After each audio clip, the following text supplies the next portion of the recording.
Good, so thank you, Marie, for getting that on time.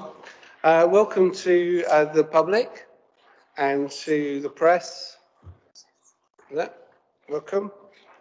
I'll just introduce the team of staff, officers tonight. One is Ollie Bolter, Strategic Manager for Planning and Infrastructure. Sarah Wilkinson, Planning Team Leader. Russell Chick, Planning Team Leader there. Alan White, Highways Representative, Iden Roads.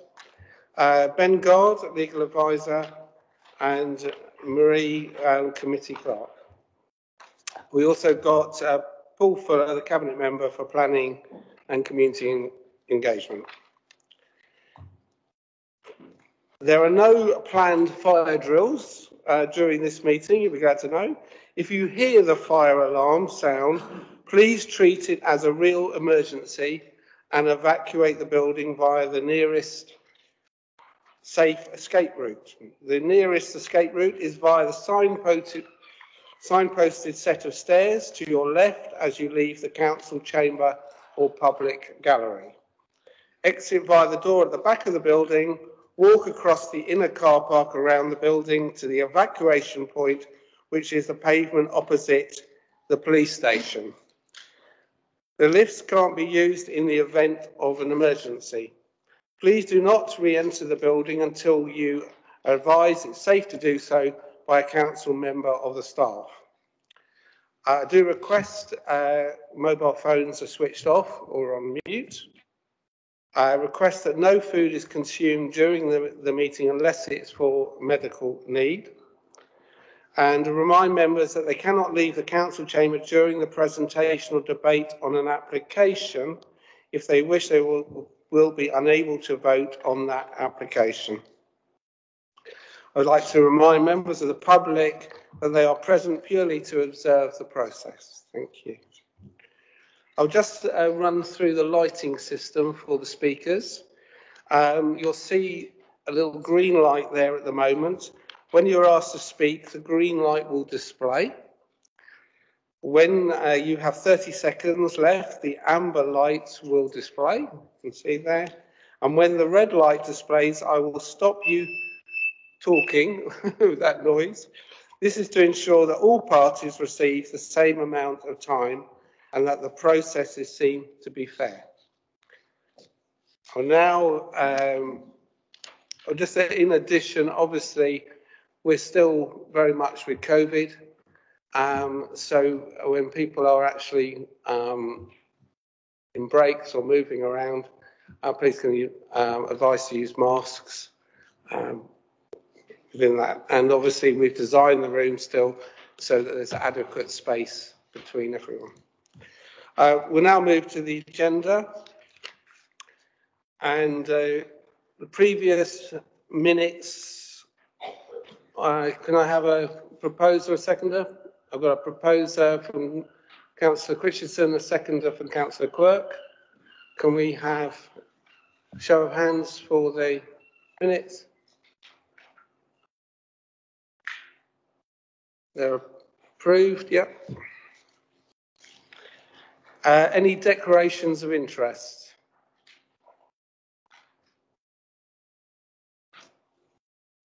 No? Public question time.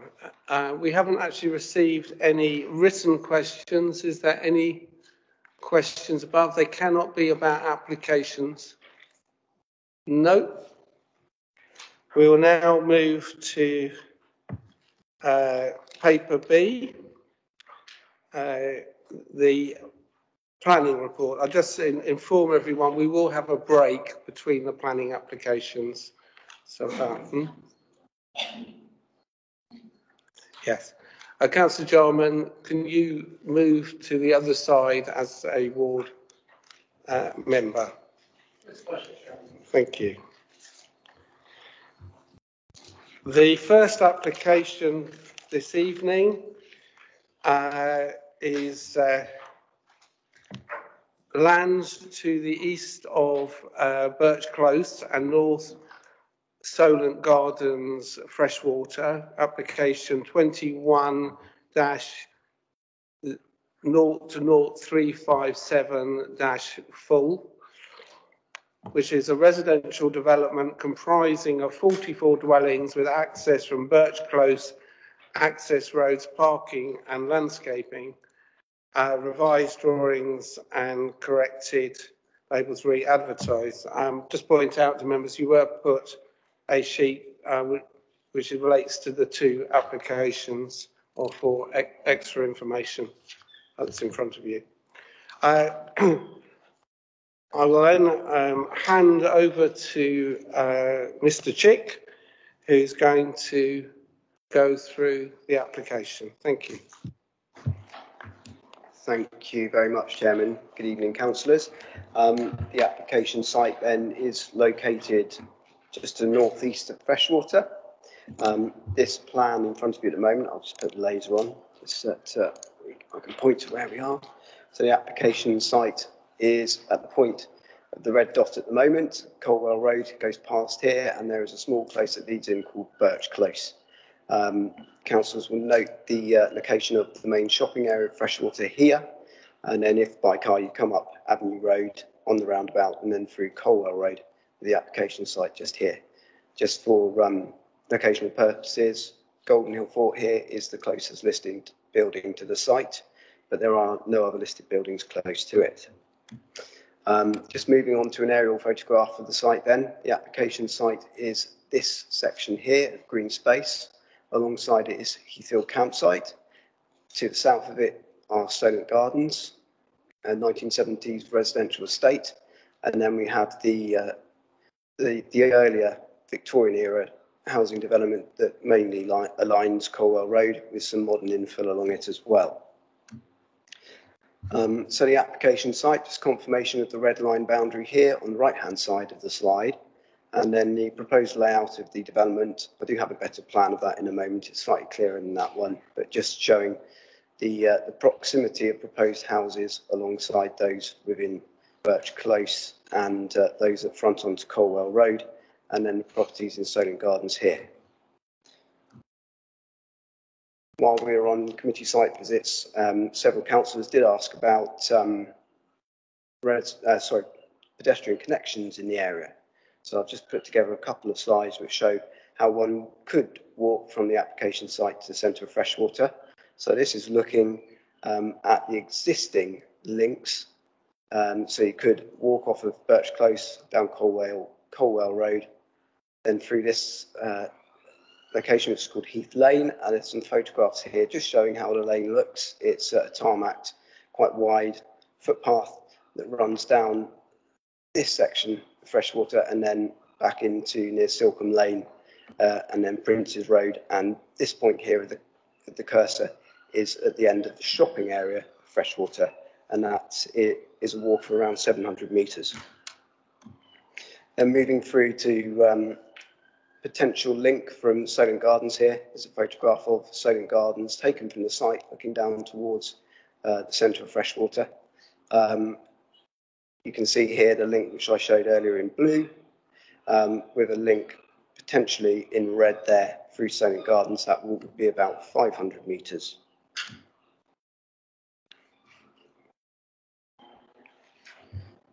Right then, just some photographs of the application site and its surroundings. So the first ones here are showing the access arrangements to the site. This is the existing junction between Colwell Road and Birch Close, as you can see here. Quite a wide junction onto the highway, and then looking up to where there is a gate into the application site, which is the slide directly below. This is the gate into the site, and these are the houses in Solent Gardens to the south. Then just looking at some properties around the site. So here there's a residential access. This shows the parking area of that access behind this hedge. And then looking into the access of the property here, which is Mandalay, which is alongside the site access off to the north. Moving on then, just looking at the surrounding street scene close to the site. This is the access into Birch Close. And as you'll see, these are the bungalows which front onto Colwell Road, and some of these back directly onto the site. Their gardens stretch up towards the application site. And then looking off to the south towards Totland and Colwell Green, you can see there it's quite a wide, easily navigable highway off that junction. Then just some photographs on the application site. These are all taken in these three are taken in the centre of site looking towards Solent Gardens. You can see there the terrace properties that run on a south-north alignment, and then moving up from these properties here, the properties then turn so that their back windows face the site because they're on an east-west alignment. And then a photograph of the application site looking through the centre up towards the Heathville campsite and the line of trees and brambles there. Then moving on, looking towards the properties that front onto Colwell Road. So this, unfortunately, is not very clear, but you will have seen it on site. The site boundaries are quite thick bramble scrub at the moment, and those properties that front onto Colwell Road back onto that scrub boundary. And then looking at one of the properties which is slightly closer, that is up in the northwestern section of the site, which I'll point out in the layout slide in a moment. And then looking at the site from the centre looking north, so councillors will remember on site last week, there are a couple of properties that come across the northern end of the boundary of the site. You can see the overgrown scrub at the moment, and then looking into a pocket of the site right at the north where a proposed block of apartments would be, and showing that high hedge line around that section of the site. And then just finally some photographs of Solent Gardens themselves. So looking from Solent Gardens in towards the site and then out. So I'm stood here where there's palisade fences at the moment, looking into Solent Gardens again towards Freshwater. So in terms of the proposals, this is a full planning application. It proposes 44 units. It is a revised scheme, so the amount of units has been reduced slightly, owing to the loss of some units in the southwestern corner of the site and the northwestern corner of the site. This section here is directly opposite to that bungalow I was talking about earlier on, which is slightly closer to the site boundary, where one of the properties has been removed to protect the outlook of that property, given that it is very close to the site boundary and its boundary is quite open. So there would be a mix of unit types. On the western side of the site, they would be chalet bungalows. In the central area of the site, these would be 2 stories, pairs of properties and short terraces. And then at the top of the site would be a block of apartments, which would be fully affordable. So in terms of how the properties would look, I've just got a few here of what the properties would look like, so we'll quickly race through those. These are showing the 2-storey properties that would be close to the boundary of Solent Gardens here. You can see there a mix of render and timber cladding, but mainly 2-storey. And then moving on to the 2-storey detached houses, which would be located around the site, a mix of brick and render, and slate roofs or tile roofs, just to give some variation. And then just a quick flip through the pairs, bit of variation between these. One would be fully brick, others would be fully rendered under tiled roofs. And then an example of the chalet bungalows that would be on the western side of the site, next to the bungalows on Colwell Road and Birch Close. And then this is the proposed detached bungalow that would be located next to that property up in the northwestern side of the site, that small bungalow. And then this is a proposed block of apartments to be right up in the northern section of the site. So, Chairman, the application is recommended for full planning permission subject to a legal agreement. Thank you.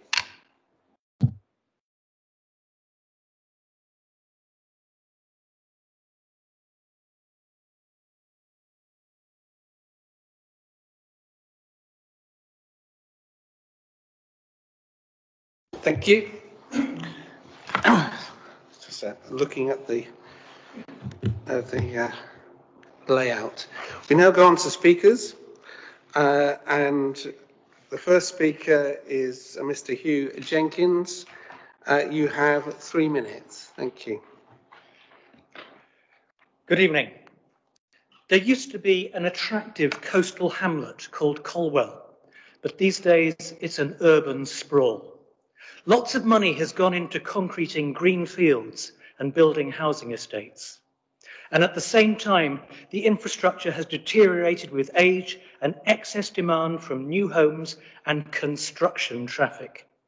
Colwell Road is undermined by leaking pipes, a short road, but the 6th worst on the island, according to the recent report from Island Roads.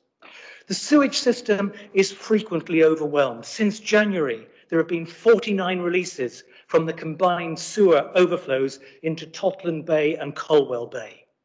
And sewer releases don't always coincide with exceptional weather. They often coincide with holidaymakers and extra flushing of toilets. Despite frequent dumping into the sea, there are times when sewage pops up through the manhole on Colwell Common, about 20 yards from the bus stop. Jackdaws can be seen picking out the best bits. And from here, it drains into a ditch, thence onto Colwell Chine Road, where it forms a deep puddle that spills across the road to flow past sandbags by garden gates down towards the sea. The officer's report, section 6.75, says no problem. Sewage is directed to Sandown. Yes, it is directed there, but we all know that many times it doesn't get anywhere near Sandown. If the committee agrees to this planning application, it will be adding demand without any chance of increased capacity for years to come. The committee will be knowingly acquiescing in a crime against the environment. Nitrates will be released into the Solent. Lord Nelson was a hero when he turned a blind eye to a command and subsequently won a battle. If you want to be heroes, you will not turn a blind eye. You will say no to this application and no to more sewage in the Solent. This development will wipe out a green field forever. It's a wildlife haven. I'm sure the 8 species of bat would prefer the field to the proposed mitigation of 35 bat boxes. The exceptional population of slowworms is going to be trapped and deported to a farm near Newport. An inconvenient tree is to be chemically killed and carved into a sculpture. The mitigation is a joke. This field is on the DEFRA map as a network expansion zone, an area for connecting and increasing biodiversity. To develop it would go against the goals of our neighbourhood plan. We're supposed to be bringing our UNESCO biosphere status to life for future generations, not wrecking it. Thank you for listening. Now, Mrs. Frances Turan, you have 3 minutes. Thank you. Frances Turan for Birch Close. When I make a cup of tea, I stop pouring before the cup overflows. Basic common sense. The sewage system is proven to be overcapacity. Therefore, any development that adds to this problem is reckless endangerment. It's a serious health hazard. It will cause the island to lose tourism and therefore money and jobs. The island's reputation itself is at stake, as is our quality of life. Southern Water have admitted the system needs a complete upgrade that will take years to reach the West Wight.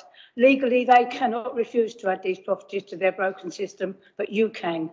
And in accordance with the National Planning Policy Framework, a site-specific flood risk assessment is required for proposals of 1 hectare or more in flood risk zone 1. This site is 1.5 hectares and in flood risk zone 1. Or an area within flood zone 1 that has critical drainage problems. This site is in flood zone 1. It has an extremely high water table due to underlying Heddon Hill rock, which is impermeable. The flood risk assessment is not independent. It's provided by Odyssey on behalf of the applicant. It is not site-specific and therefore in breach of the National Planning Policy Framework, as I will now demonstrate. The soil index value being shown as 0, Odyssey decided to use an adjacent grid tile. According to OS Maps, the smallest grid tile is 10 kilometres by 10 kilometres. Therefore, the soil index calculation shown relates to a random piece of land over 6 miles away. This is not site-specific. Freshwater sits on top of Heddon Hill bedrock. which is impermeable. Groundwater has been known to rise to the surface at certain locations with this bedrock. In order to ascertain the proportion of flooding attributed to groundwater, the consultation report recommended a more detailed site-specific information. This information was not available. Again, no site-specific data and a strong likelihood of an undisclosed risk of flooding. Existing runoff rates were calculated using micro-drainage method. This method is not site-specific, but based on greenfield sites in general, the majority of which will be fairly level with permeable soil and not in a flood zone. As this particular site has a 23-foot drop north to south, an undisclosed drop east to west, it is dangerous to ignore the risk posed to the properties in Birch Close, which sits at the southwest corner at a much lower level. This is precisely why a site-specific flood risk assessment is mandatory and possibly why it hasn't been provided. It is reckless and immoral to put existing homes at risk in order to fill the quota for new ones.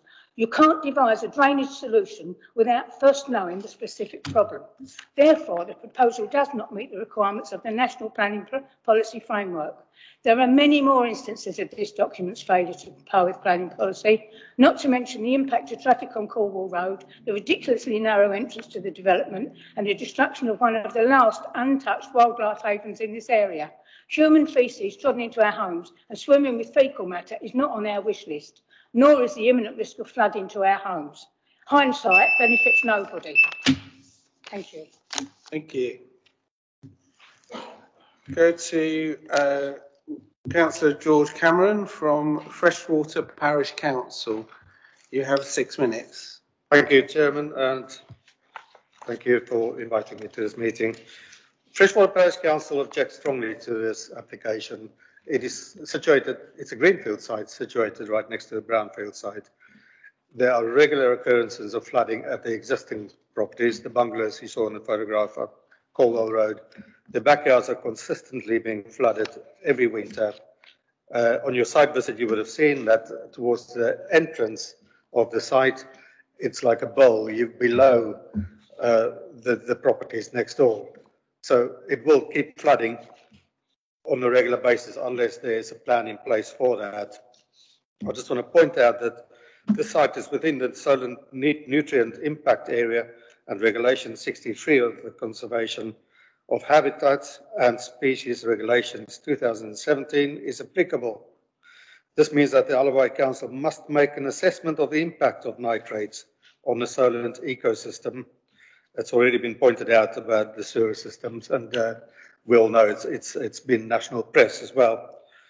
So there's a clear and present danger that this development will not remain nitrate neutral. I'll read you to a letter received from the Minister of State for Housing, written to your leader on the 26th of October.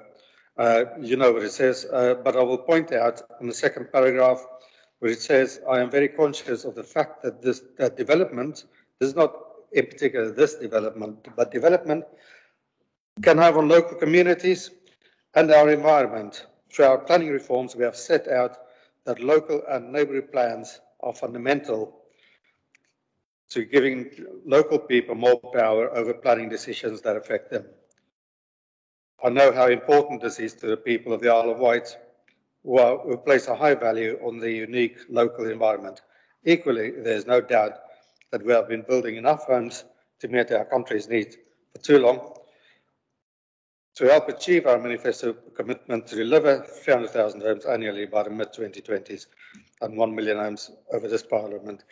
So it carries on, but it highlights the importance of the neighbourhood plan. Freshwater Neighbourhood Plan was accepted by this council, was voted on at the full council as well. Therefore, you agree with our objectives. And our objectives is highlighted in a paper here. I have objective Freshwater Neighbourhood Plan number 6 is to provide a range and varied style of buildings that meet local needs. This is housing. Stock should meet local requirements, but local defined as parish. The design, local and layout of all developments should be compatible and distinctive to the character of the area, respecting the local settlement pattern and building styles and materials with reference to the Freshwater Village Design Statement.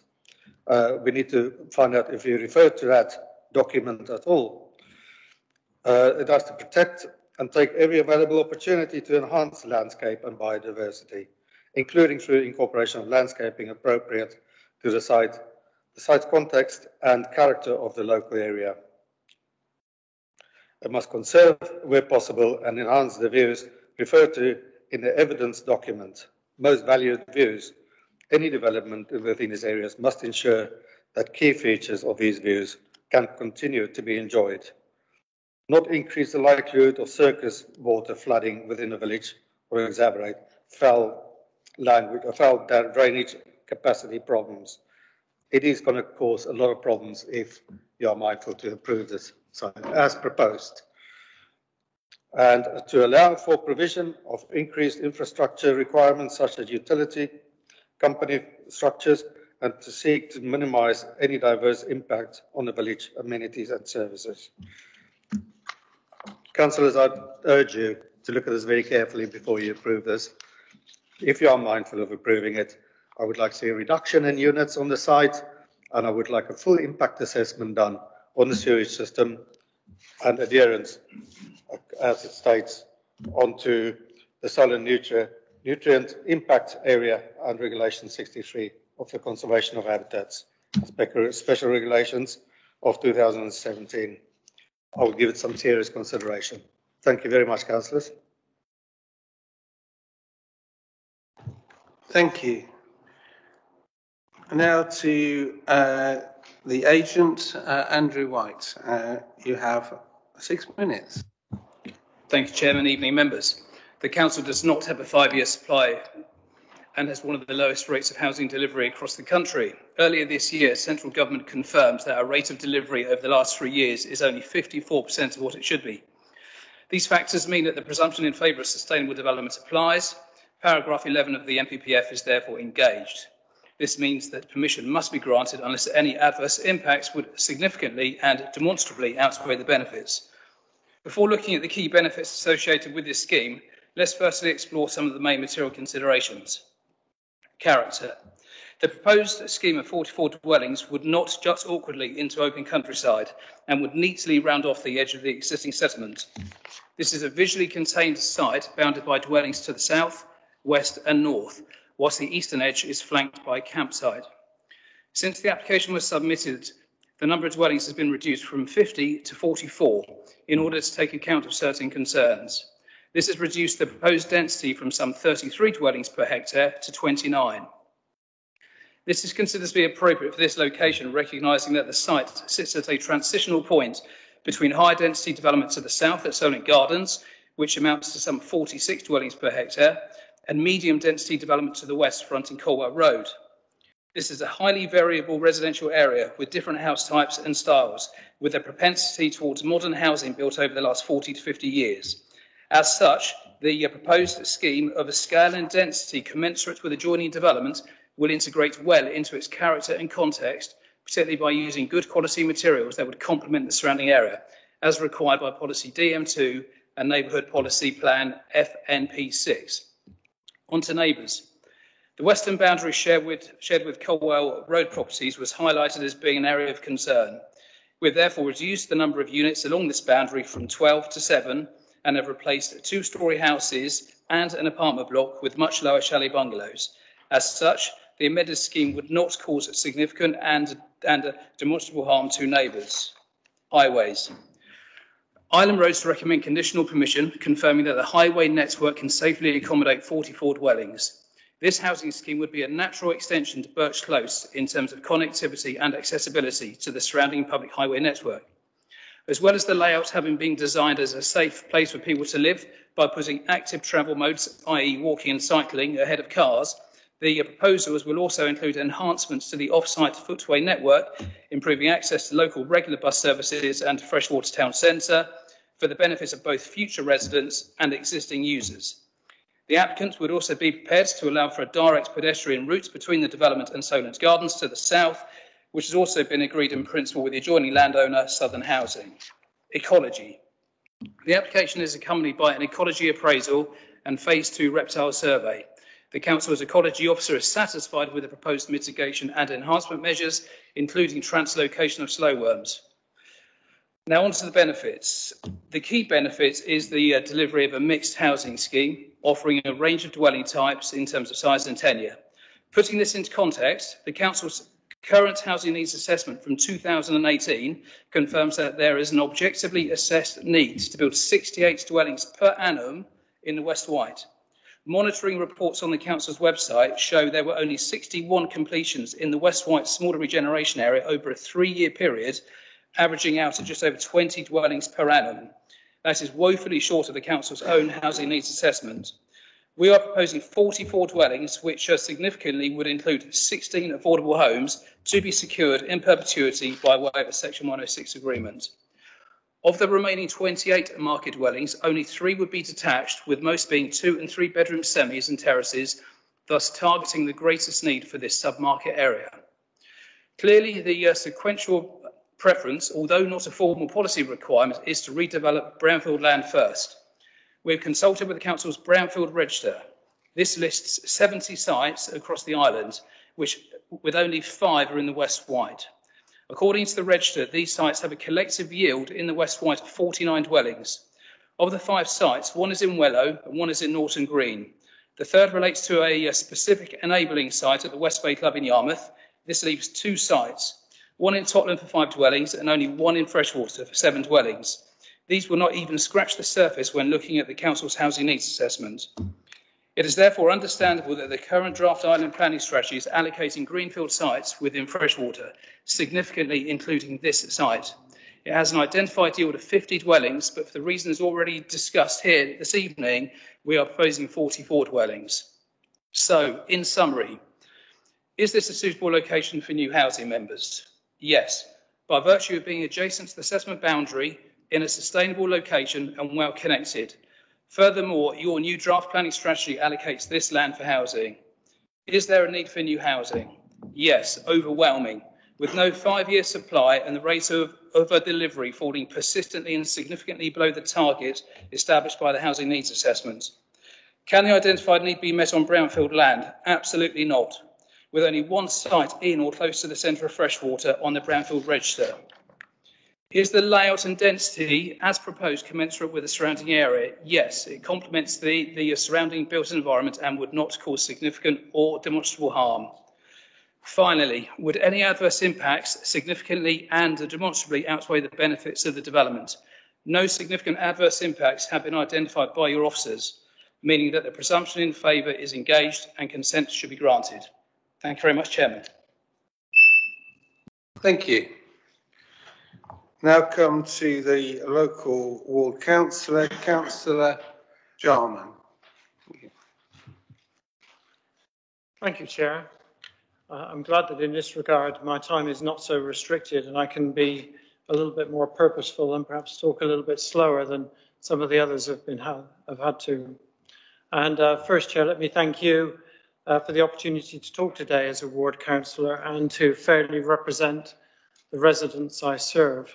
I should also thank my very many colleagues that have supported me over the past weeks, engaged in learned and often technical discussions regarding the position of ward councillor and joined with me in enhanced training to bring light to the process.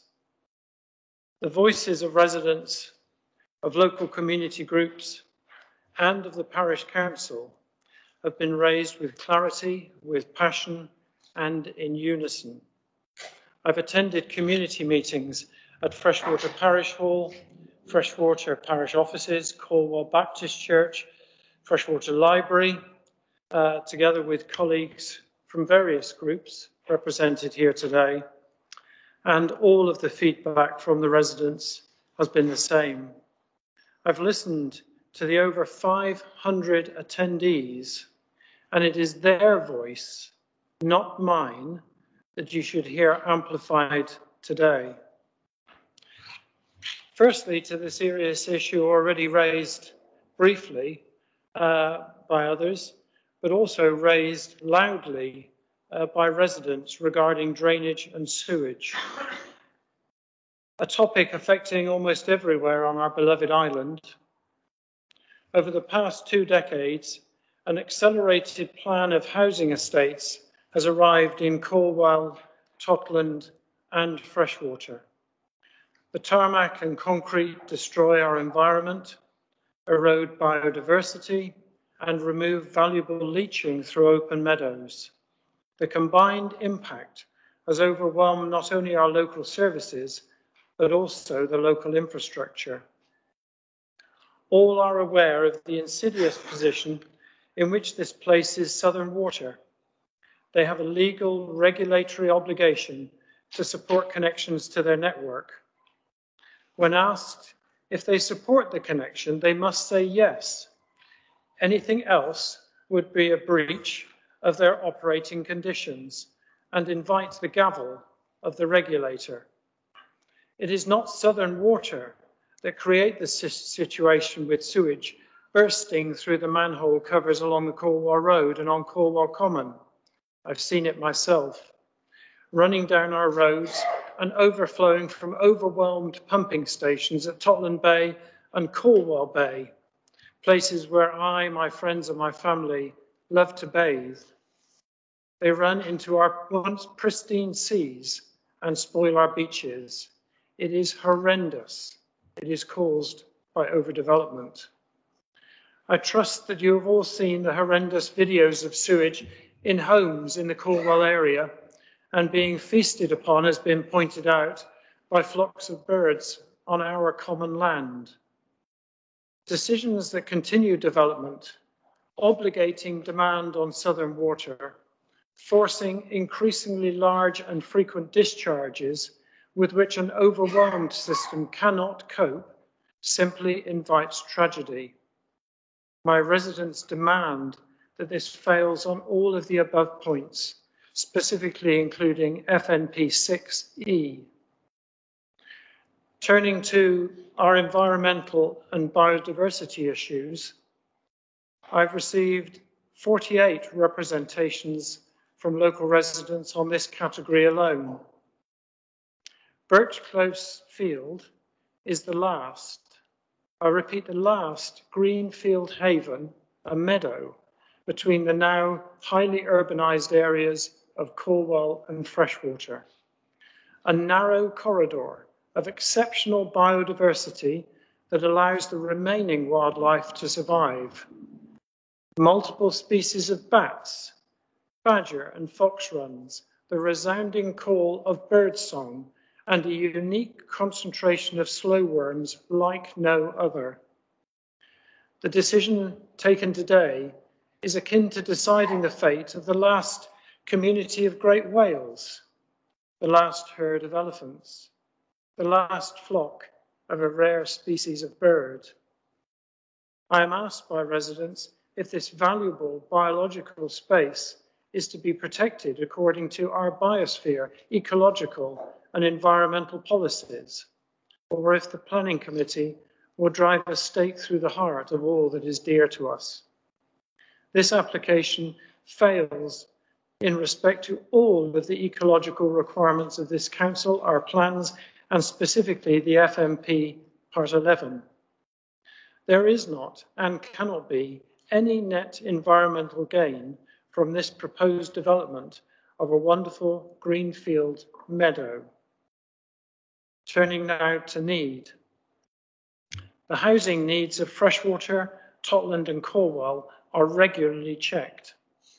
Most recently, last week, for Totland and Cornwall and Freshwater postcodes in the West Wight and across the whole island.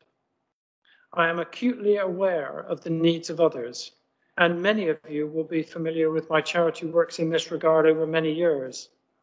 The argument of local need is not ignored, but the solution is not this greenfield application. The committee may cheerfully congratulate themselves on some allocation of, so say, affordable housing, in the full knowledge that most islanders can only sigh with, "I wish." The council are ridiculed in this regard, and the percentage figure, whether 80, 70 or 60%, does little or nothing to resolve the local need in the West Wight. accelerating housing prices fueled by inbound visitors and second home owners, coupled with institutionalized poverty in our economy and depressed wages, do not cure homelessness or need. They exacerbate it. There is no pressing need in our locality of the West Wight to serve up our most valuable asset of green meadows to the altar place of Airbnb. There is a need for truly affordable housing for local people on average wages. The Birch Close proposal does not meet that challenge. It therefore specifically fails against FMP 6G. The Freshwater Parish Council has confirmed that the Birch Close proposal fails in almost every regard to honour and respect the Freshwater Neighbourhood Plan.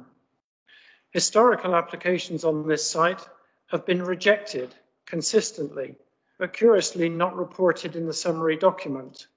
And the Freshwater Parish Council response echoes the cornerstones of their earlier responses to these proposals. I am asked to remind the Planning Committee members that the FMP takes precedence and demands superior weight against other older material, including the early stage draft IPS. Consideration of this application must be guided principally by the policies of the Freshwater Neighbourhood Plan, which is the default local plan according to the NPPF. This is clearly stated in paragraph 30 of the NPPF. Once a neighbourhood plan has been brought into force, the policies it contains take precedence over existing non-strategic policies in a local plan covering the neighbourhood area. I think you will all have seen the letter sent from Westminster recently, which also talks to the preeminence of neighbourhood plans, reinforcing the NPPF framework statement. The legal preeminence of neighbourhood plans has also been confirmed by our advisors in the Planning Advisory Service and planning experts in the Local Government Association, including during the enhanced training in this room only recently. The NPPF Para 11 and other provisions are therefore clearly subservient in every respect to the Freshwater Neighbourhood Plan. The extensive list of specific violations of the Freshwater Neighbourhood Plan are noted in detail in the response from Freshwater Parish Council. But let us take a moment to be mindful not only of their, but other similar island parishes for whom this consideration would set a damaging precedence. The Freshwater Neighbourhood Plan is not alone in its status on the Isle of Wight.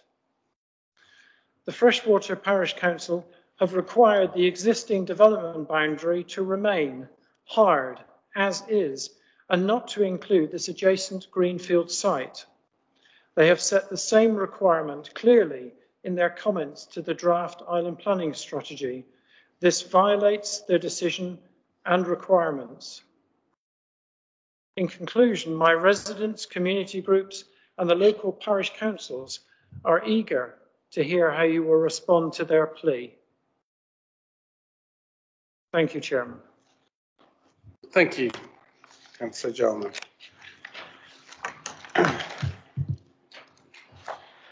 Well, firstly, Mr. Chick, do you want to respond to anything that has been raised? Yes, thank you. Yeah, thank you, Chairman. Only one point in that the Freshwater Neighbourhood Plan clearly carries material weight in this case. What I would say is the Freshwater Neighbourhood Plan does not allocate housing. It does not contain any information on the number of houses required in this area, and therefore it is silent on that issue. Criteria G of policy FNP 6 does state about housing meeting the local needs of local community, which is fully in accordance with what the island plan says. That is the only point I've made, Chairman. Thank you. I'll now open Sorry. Mr. Bolter. Thank you, Chair. I'd just like to pick up on a couple of points that Councillor Jarman has raised in relation to the development plan. So the suite of planning documents and policies that the committee and officers make their decision against. I would highlight that as under section 38 of the Planning and Compulsory Purchase Act, when we look at the development plan, it is the most recently added document to that plan that we would go to first in the when we look for the policies against which we will make our decision. Councillors will be aware that the MPPF was amended July, I believe it was, this year, and as such that will be the most recent document in terms of the development plan. So it is not necessarily correct to say that the neighbourhood plan would be the default position necessarily. That will depend on the issue that we are specifically considering. I would also just highlight the fact obviously we recognise that the neighbourhood plan, as Councillor Jarman has said, doesn't change the current settlement boundary as set out in the Island Plan Core Strategy, and nor are the comments on this in relation to the draft Island Planning Strategy relevant to the debate here this evening, I would suggest. Regardless, given that we are operating under the presumption in favour of sustainable development, actually the housing policies of the core strategy are not considered up to date, and therefore the settlement boundary would not necessarily be a consideration, as we have highlighted in the report and as members have debated on previous applications. The crux of the matter in terms of the housing and the locational aspect of this is, can members satisfy themselves that the location we are talking about is a sustainable location? Thank you, Chair. Thank you. I'll now open it up to questions. Then when we've had questions, it'll be a debate, and then I'll be looking for proposals. So with those three stages. So open up to members for questions. Thank you.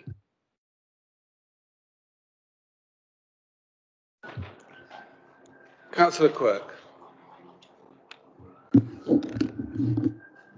Much has been made about the issues of sewage and the capacity of the sewage system. Obviously, Southern Water have an obligation to meet the sewage requirements, but do we know what the issues are? Is it a pumping issue? Is it a capacity of the pipes? And is there a separation at this point of surface water and foul water? Mr. Chick. Thank you. Yes, I mean, the starting point, Southern Water have not objected to the development. They have confirmed connection can be achieved. It is a combined system, so the system in this area does take both surface water and it also takes foul water. I would imagine that the issues that have been stated very clearly by local residents and the ward councillor are ones of capacity. But as we've said before at committees before about housing, the amount of planned housing in the current island plan was consulted upon. Southern Water were part of that consultation. They didn't object to the housing in the island plan as it stands, and therefore officers don't consider it to be a reason to refuse the planning application in front of you. Thank you. Councillor Adams, then Councillor Brading, then Councillor Price. I'd like to just come in on this matter about sewage, because it's I know it's not a material consideration, but I think if we don't consider it as a council, we're failing in our duty. Because as the gentleman mentioned earlier, there's been 49. Is this a question? If you wish to come into the debate with your points you're making, Councillor Adam, then okay, fine. But this is initially questions. Right, I'll leave that for the moment. Do you have a question with that? I do. I just believe that with what we've got with this MPPF, just keep continually reference to us and material considerations. Can we have a question? My question is, when do we get to a stage where we put to the MPPF that we need to start considering drainage because it affects everyone? That's my question. Well, I think the issue of drainage is a strategic issue. It's wider than the actual site itself. But ultimately, the responsibility for providing suitable drainage system on the island rests with Southern Water. Thank you. Councillor Brading. Thank you, Chairman. I have two brief questions. Firstly, if this was agreed, can you just confirm how many parking spaces there would be in the development? And from what I heard earlier, are we saying that yes, there is an agreement between the developer and Southern Housing for a walkway in the top corner linking a direct route into the town centre? Thank you. Mr. Chick, are you able to answer those two questions? Yeah, I can answer the question in terms of the link with Southern Housing. I've spoken to the planning agent for the application this week following the site visit. They have been in consultation with Southern Housing about a potential link and officers which suggests that if it is an issue for councillors, that it could be something that could be conditioned. But in terms of parking, I'd defer to Alan White. Mr. Watt. Thank you, Chair. In respect to the level of on-site parking provision, 68 parking spaces are proposed and they're reflective of the requirements of the local authority parking SPD that require the provision of 1 car space per 1/2 bedroom unit and 2 spaces per 3/4 bedroom unit with space within the confines of each plot as well to accommodate the safe storage of cycle parking. On evaluation of the submission, adequate level of on-site parking compliant with the policy is proposed. Thank you.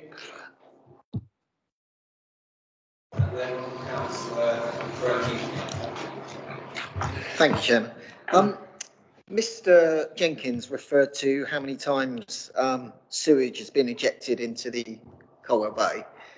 Can we have any details of records in regards to if there's any information available from Southern Water, how many times they've ejected sewage into Colwell Bay? And secondly, is there any calculation in regards to this development as to how that could increase?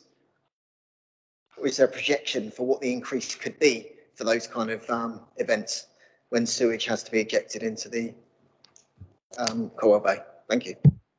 Thank you. Mr. Chick. Thank you. Yes, I mean, in terms of Colwell Bay, quite a negative picture of the environment in Colwell Bay was painted earlier, but it actually won an award 2 years ago for having excellent quality of bathing water. It was one of 10 beaches on the Isle of Wight that got that.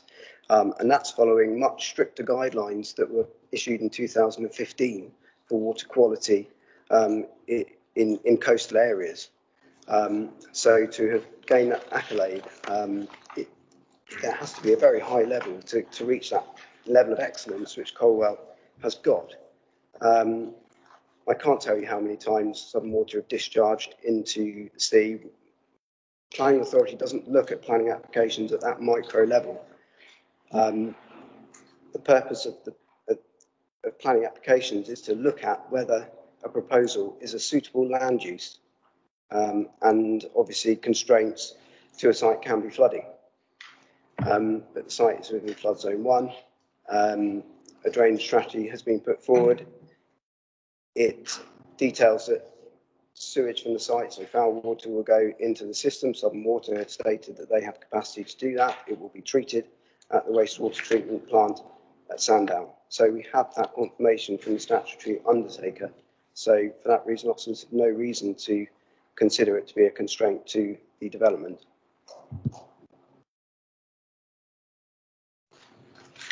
Thank you.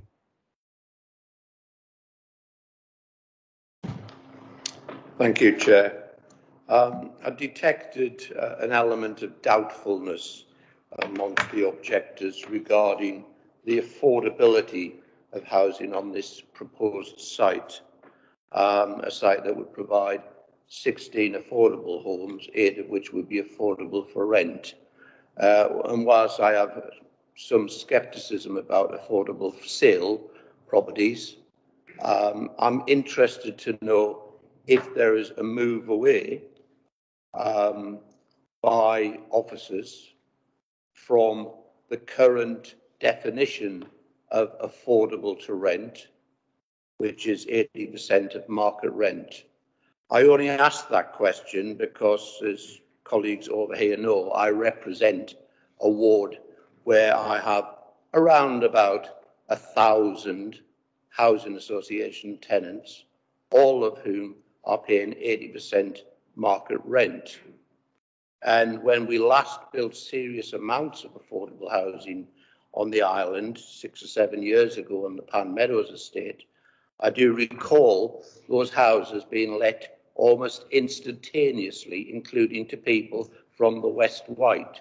So I'm just to wonder if I'm mistaken in believing that affordable housing is affordable housing within the definition, or should I be ignoring that now? Thank you. Thank you, Councillor Brody. No, I mean, there's no need to ignore what the NPPF says about affordable housing. It defines what affordable housing is for the purpose of planning applications. And rightly or not, you know, an application, it's do or die by the NPPF, if you like. And the NPPF has the definition of what it is. It's 20% off for open market value. And that is what a planning decision has to be based on. The site would deliver the 35%. I think it's actually 14 houses now because of the housing coming down. It would have affordable rent apartments, both 2 and 4 bed, and it would have a mix of affordable rent and affordable sale housing as well.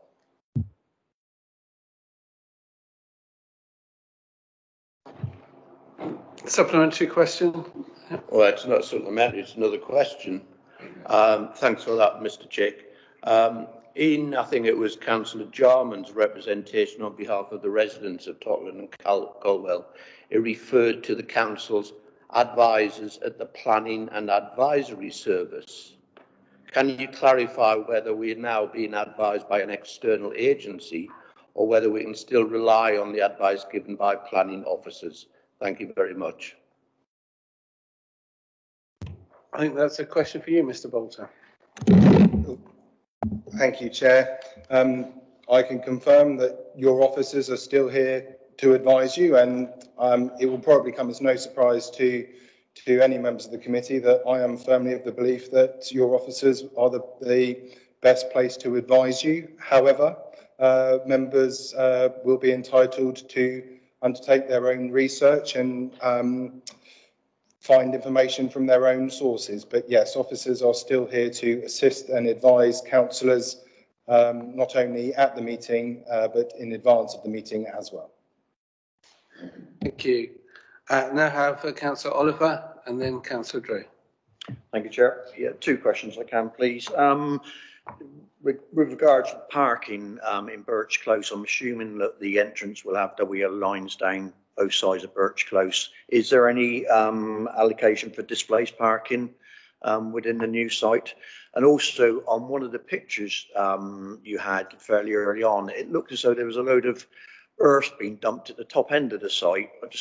It might be my eyes playing up on me, but or whether it was just the angle it was on earlier than that.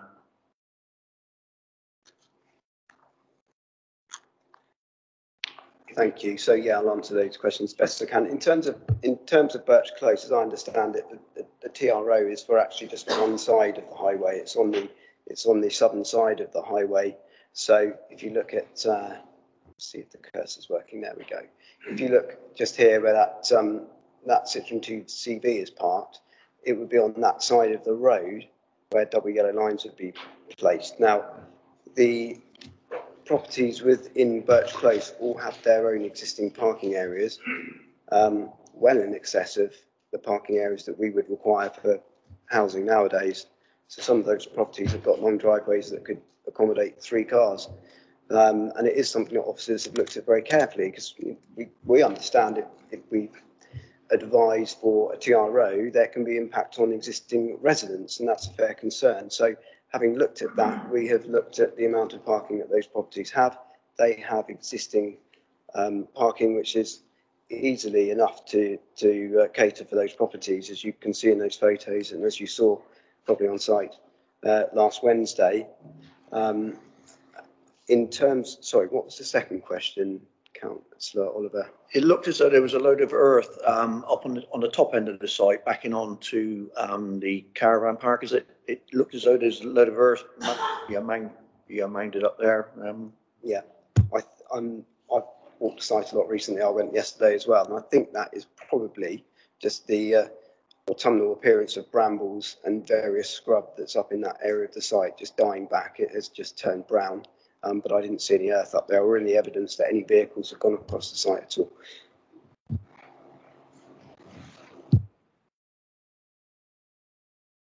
Thank you, Chair. I think the island has something of an Airbnb problem. I recently saw Cowes property advertised a 4-bedroom suitable for 16 crew members. So I wanted to ask, do we have any assumptions about the potential inhabitants and how that may fluctuate in tourism season if some of these properties are rented out? And secondly, are we able to impose conditions which would in some way limit that possibility? Okay, so in terms of actual home ownership, I mean, the property market on the Isle of Wight is like anywhere. It's very laissez-faire. It's open to whoever buys and then what they do with their own property. There's no policy backing for that situation at the moment. I think we all know about second homes. We know about the demand more recently for people moving to the Isle of Wight and what that has done for property prices. But in terms of the existing development plan, there's no evidence within it to justify policies to restrict how those properties are sold. The approach within that development plan, and the same as the NPPF, is for affordable housing to then take up the issue of affordability with the rest of the market housing open to the market. Councillor Jarman, specifically to a question. Chair, can you clarify what the status of Councillor Jarman is during the remainder of this planning committee? As you're aware, within the constitution of the Isle of Wight, there is a local convention that the local member, whilst able to make representations, provided they're not predetermined on an application, should not participate in either the debate regarding an application or vote on the application. In my time on this committee, I couldn't say for all my time on this council, I have never come across an Isle of Wight councillor starting to take part in the debate after having made representations. Now, I'm aware that that is not against the law, but is a local convention that has been put in place, as far as I'm concerned, to reflect the fact that there are only 12 members of the planning committee out of a council of 39. And that means there are 27 members who will never get the opportunity, when there's an application comes to this committee in their ward, to do anything other than to make representations. I believe Councillor Jarman is perhaps being given an advantage here that I would like you to give advice on. I would also like some advice from the monitoring officer staff. Thank you very much. Thank you.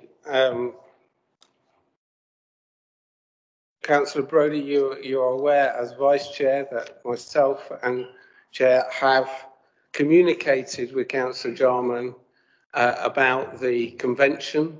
It's important to point out to members that a convention isn't actually the law. The law does entitle a member of the planning committee to take part, as a ward member, to speak in regard to their ward, but also that they can legally take part in debate and vote. The convention of this council for many years has actually been that although the member of the planning committee, if their ward comes up, can actually speak on behalf of their ward, the convention was they would not take part in the debate or ask questions and to not vote. But I have to point out that that is a convention, and all we have actually been able to do is point this out to Councillor Jarman, advise him to get advice, but if he wishes the same as any member of the committee in the same position, legally wishes to exercise their right to be part of the debate, that they legally can. And I don't know if Mr. Gard wants to add to that, but this is the legal position. Thank you, Chairman. I'll just, for benefit of members of the committee who haven't had time to look at this point in the Constitution, I shall just read out the relevant part of the Constitution. And this is found at page 241, and it says as follows: members of the Planning Committee who are determining applications that are within their electoral divisions should, by local convention, declare the fact and nature of the impact on their electoral division as a person of interest and may speak but will not vote on the issue. This convention is encouraged in order to protect the Planning Committee from the perception that decisions are being taken on the basis of local opposition or support rather than material planning considerations. It also protects against the perception that those areas that are represented by a local councillor who sits on planning committee have a disproportionate influence on the planning processes. I have nothing further to add, Chairman, to your summary of the point. Thank you, Chairman. I think, Chair, could I just briefly come back? I think it would be disingenuous of me to say that I hadn't actually thought about voting on an application in my ward in the past, but I never have. And the reason I've done that is because I think it's disrespectful to every other member of the Isle of Wight Council to break a local convention which is within our constitution, which every member of this council signs up to when they come here. If Councillor Jarman continues to do this, he will, in my view, be disrespecting all other members of this council. It's up to him entirely what he wants to do, but that is the position I take. I think also there are issues about predetermination, quite serious issues about predetermination. I won't go into them. I think other councillors might want to raise that. Thank you very much, Chair. Well,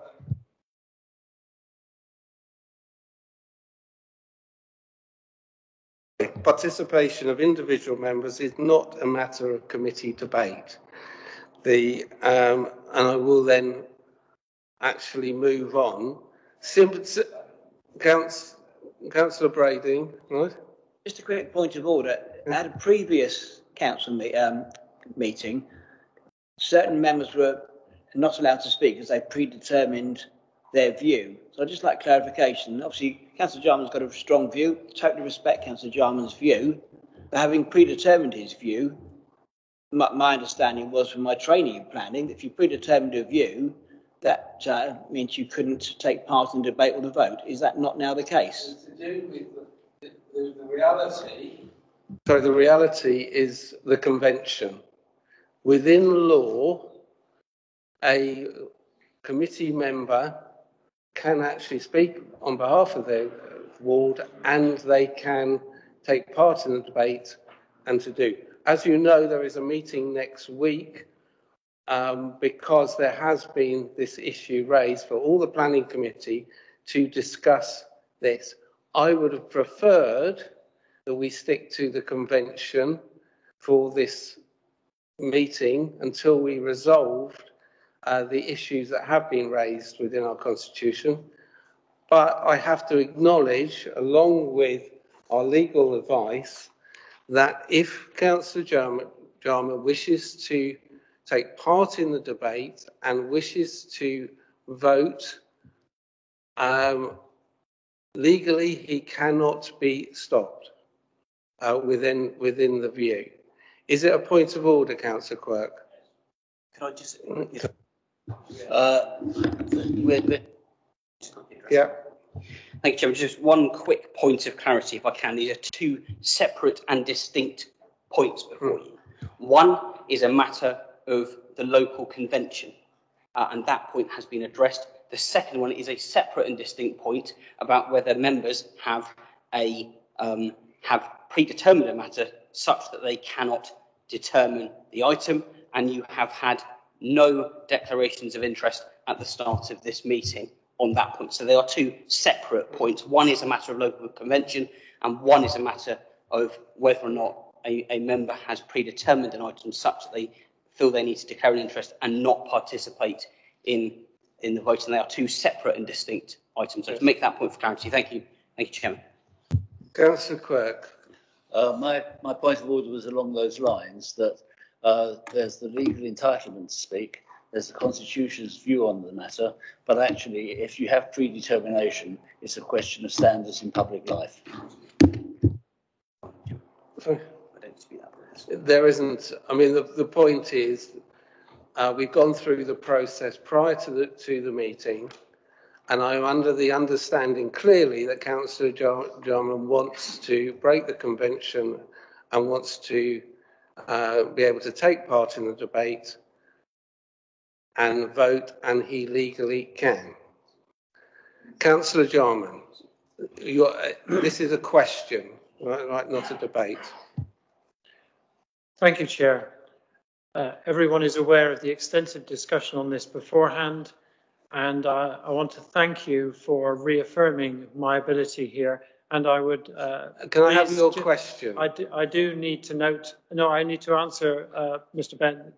Guard's answer here that I am not predetermined on the matter.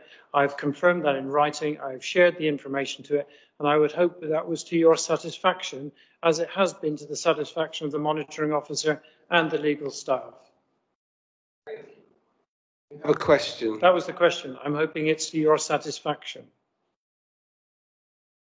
Noted. Now, can we move on to this application? Huh? Do you wish to make a particular point, Councillor Rowley? Yes. To say that you're not predetermined, given the submission that Christopher Jarman made on this application back in May, which is extensive in its objections to it, is just beyond any ordinary person's belief. To say that is just, well, frankly, I don't think I've ever heard anything like that. When we have written evidence of it, I'm sure other members have seen it. I can direct you to it if necessary, but he makes a 12-point objection to this application, which is on the Isle of Wight Council's public planning website, which will have been taken into account by planning officers. Now, I absolutely accept the member of somebody who was subsequently elected to represent their residents as over there, as he did, but then come over here and participate in the debate. I continue to say it's disrespectful, and it is, as Councillor Quirk says, a standards matter. Thank you, Chair. Thank you, Councillor Brodie. I think it is an issue of standards and code of conduct. It is not for this particular meeting. We have to accept and abide by the law. Can we move on onto this issue? I must correct what's just been said, Chairman. The reference was made to a previous application, not to this application, which was revised in September. Thank you. We're going to actually move on. We actually get to the application. Councillor Price, is this to do with the application, not this issue? Thank you. Is it a question or? Thank you, Chairman. Going back to the foul water drainage or foul water connection into the sewer, we know that Southern Water generally agree to everything. Let's face it. I've not once seen an application where Southern Water are disagreeing that something can be put onto their system unless it's not physically possible because of the location of the site. But in terms of connecting to it, it's possible. What it doesn't go into at all, I can't find anywhere unless I've totally missed it. It doesn't come in, doesn't advise us at all on capacity. Now, I think that, knowledge is that there isn't capacity currently. The sewage has to be pumped right across the island to a sewage treatment plant. Yeah. And the reason that there is outfall into the Solent is because there are a huge amount of times, despite Colwell Bay's fantastic awards for seawater cleanliness, that still happens, and that happens because the sewage system cannot cope in extreme conditions. And those extreme conditions are happening more and more. I'm the local member for Fairley and Whippingham. And it was only halfway through my first term as a councillor in 2015 that I was alerted to the amount of times that Southern Water ejects sewage into the River Medina. And that happens now. So any time that any development comes up in my ward, you can be very sure that I'll be asking those questions as to how the foul water is taken away and is not going to end up in the local river.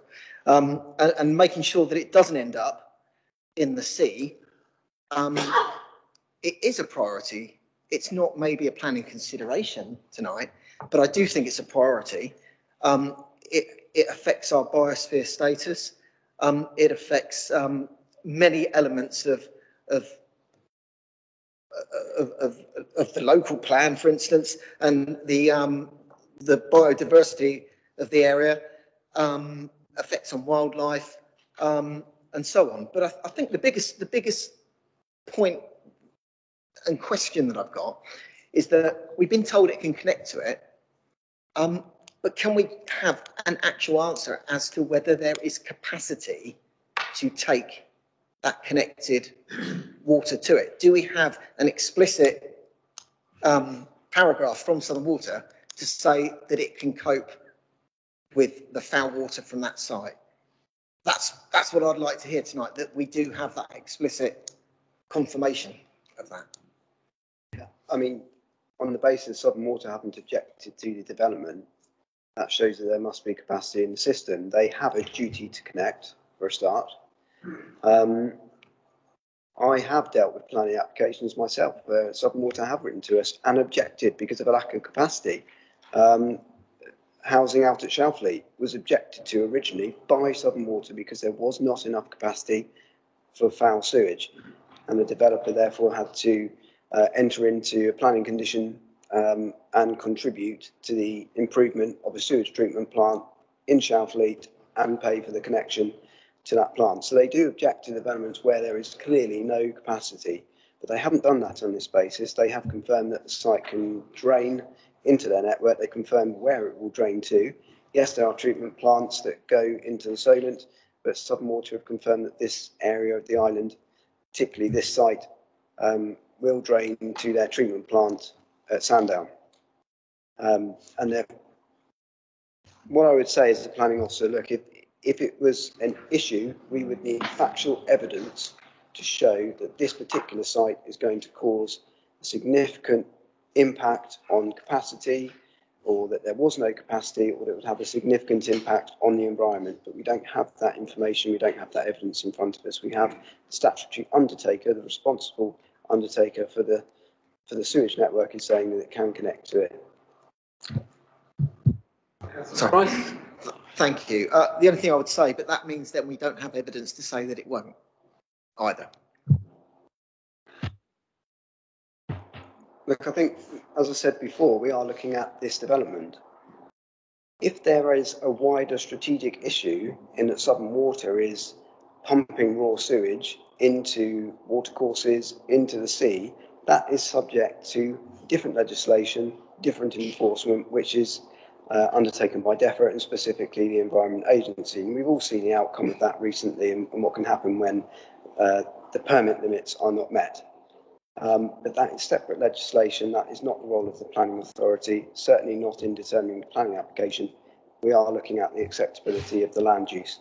And we have the statutory undertaker who has told the planning authority that they can accept the flows from this site, and they've told us where it will flow to, which treatment plant will treat it, and therefore that treatment plant sends its sewage, treated sewage, into the English Channel and Natural England have advised us that therefore there's no objection from their point of view in terms of that treatment plant.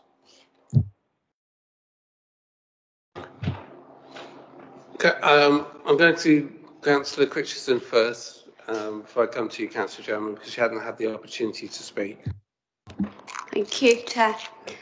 At the site visit, I did ask about the biodiversity net gains, and you weren't sure at the time, so I'm glad we've got the supplementary information about that, that is now included, because that was worrying me. I would like a bit more information about how that is actually going to be achieved, really, because I don't see how, considering the loss of the greenfield, the ecological impacts and the different species that are there, how that gain of what we're going to lose is, please. Thank you.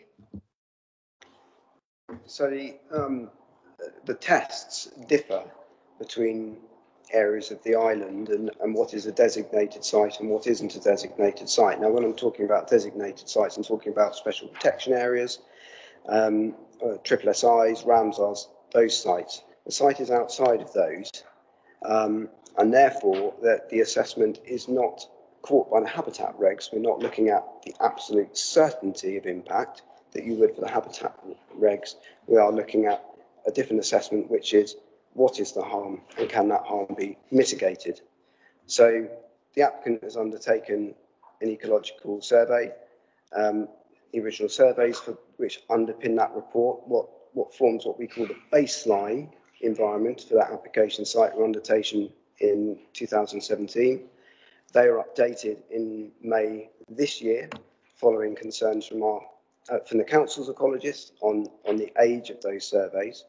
And what those surveys showed is that the site does have some habitat value in terms of bats for foraging, not for roosting, and certain other protected species.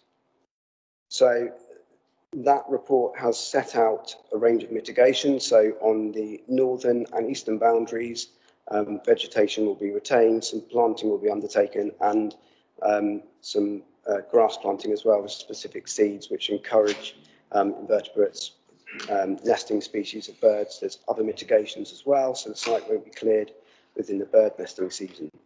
So in terms of biodiversity net gain, the Act was made law on Thursday, the day after site visits, so quite timely for this planning application.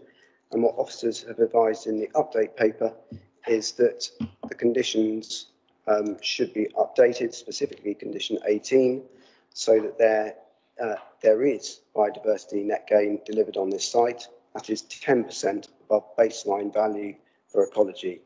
Now, as the update paper says, that can be delivered through on-site enhancements and off-site enhancements too. This application is already the subject of off-site enhancement because of the translocation of slowworms to a site at Porchfield, which has been assessed as being acceptable by the Council of Ecologists.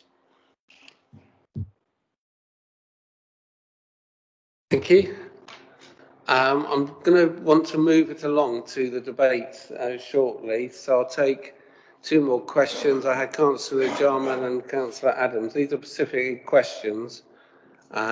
People, if you've got particular issues you want to raise, you can do that within the debate. Do you have a question, Councillor Jarman?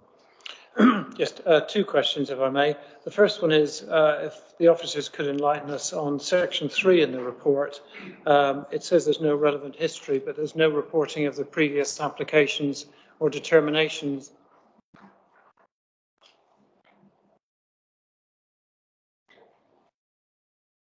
It's just noted that someone's put their hand up in the virtual on the screen.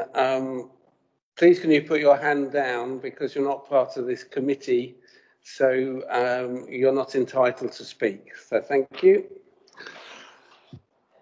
I apologise for that. It's all right, Chair, quite understandable. Yes, so two parts. The first one is if the planning staff could advise us why under section 3 of the report there's no relevant history and the previous applications and determinations and reasons are not covered in the report.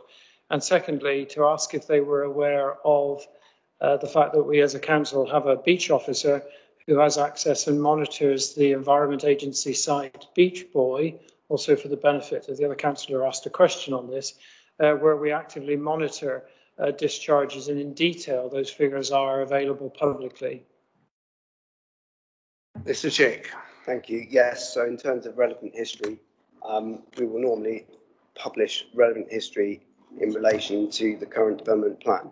So planning applications determined way in the past won't be relevant because they would have been determined under different development plans, which are very different to the advice within the development plan now. And when we search for those applications on our own planning register, that goes back to around 2004. It predates the current island plan, and therefore anything older than that is not really relevant to the current determination. If there was a planning application from 3 years ago that was refused for strategic reasons and it was dismissed at appeal, it would be reported, but we don't have that for this site.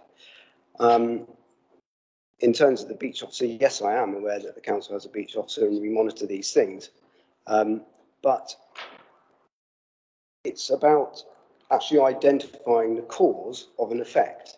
Now, if the cause of some sort of outfall from the wider sewage network and then the impact on the environment, it cannot be pinned back to a certain site, then it's not relevant. It's a wider issue than this planning application.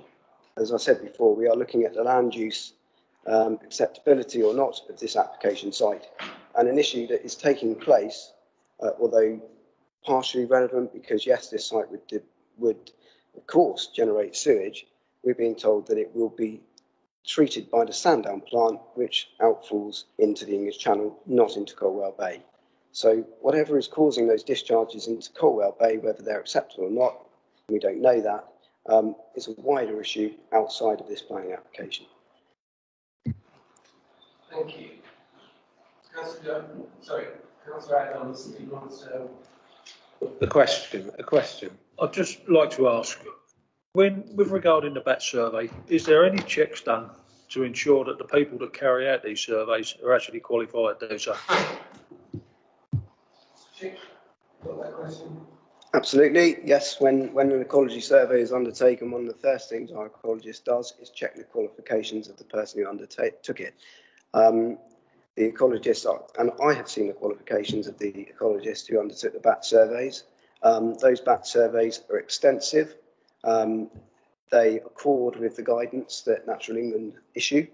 If they didn't, Natural England would soon tell us, and our ecologists would too. But those, as you'll see, when you read through the ecology survey, the surveys for bats are really quite detailed. They were on-site visualizations. They've had recording equipment to look at what's called transect surveys, so looking at foraging bats, being picked up on microphones. So those surveys are clearly undertaken by a qualified ecologist. Thank you. I final question to Island Roads. Mr. White, you weren't present, or they weren't present at the site visit, so we didn't have an opportunity to ask particularly about the condition of a traffic regulation order. So my question is, can you explain to the committee members the traffic regulation order that you're proposing as a condition, and also can you guarantee that traffic regulation will be put into place? Thank you, Chair. I firstly apologise for not being at the site visit. I wasn't aware that the site visit had been moved from Friday to Wednesday. That's why I wasn't in attendance, otherwise I would have been there. In respect to the proposed traffic regulation order, what's been advised as part of the report that I've undertaken is the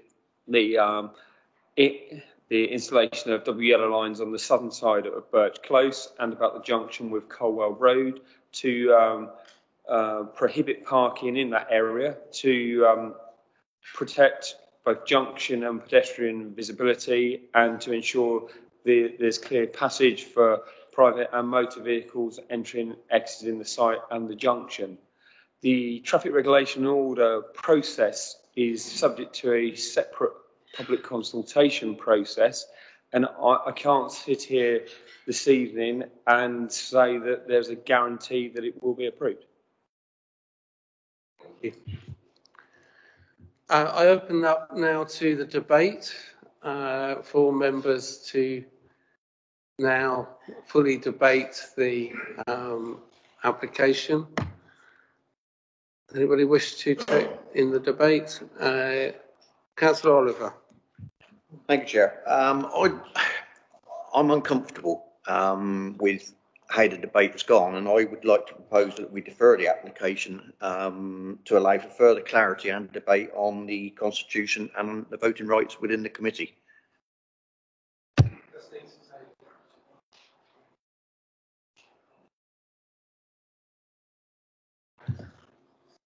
Councillor Oliver, I'm just getting some advice on that. Thank you.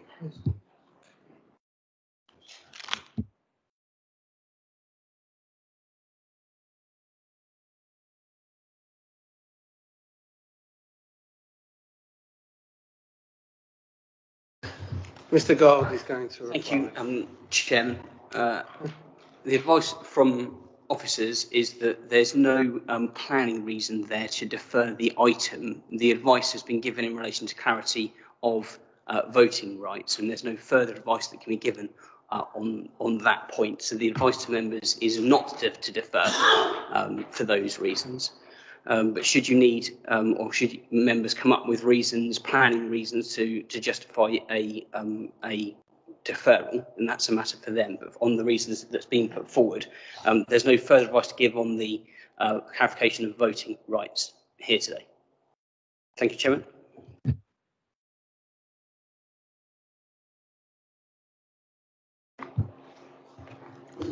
As officers and people who've been on this committee for some time will know, I'm very much against ribbon development and the coalescence of communities.